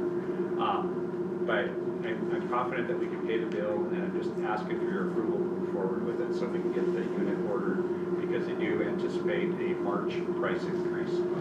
I'll make a motion that, we direct Dan to move forward replacing the chiller unit. We have a motion. Do I have a second? Second from Mark. Additional questions or comments from the board? Is that's clarifying the $101,000 option, not Correct. $145,000? Replacement unit. Yeah. Okay. Thank you. Yeah. Any questions or comments from the public? Seeing none, I'll call the question. All those in favor of the motion, please signify by saying aye. Aye. All those opposed by saying no. Motion carries. And that concludes this evening's meeting of the East Valley Public Schools. Next scheduled meeting is scheduled for March 9th, 5:30 at East Valley Middle School. Thanks, everybody. Yeah, that looks like a great choice. Yeah. I'm pretty excited. Yeah.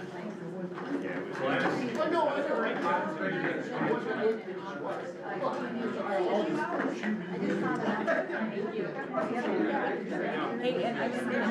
I killed the other You know, the way they explained this, they were like, look, we can probably. I'm gonna, I sent her an email, I'm gonna get with her. Is this dead yet? I don't have time to ask you now, but I'm gonna come We need to make sure, like, Eric? Just a little side. They do a lot of work for us. They're good guys, and Like, I put that big thing I'm much more familiar with it. Let's go. She just looked kind of bored. I'm like, No, there was nothing. So, with that, the last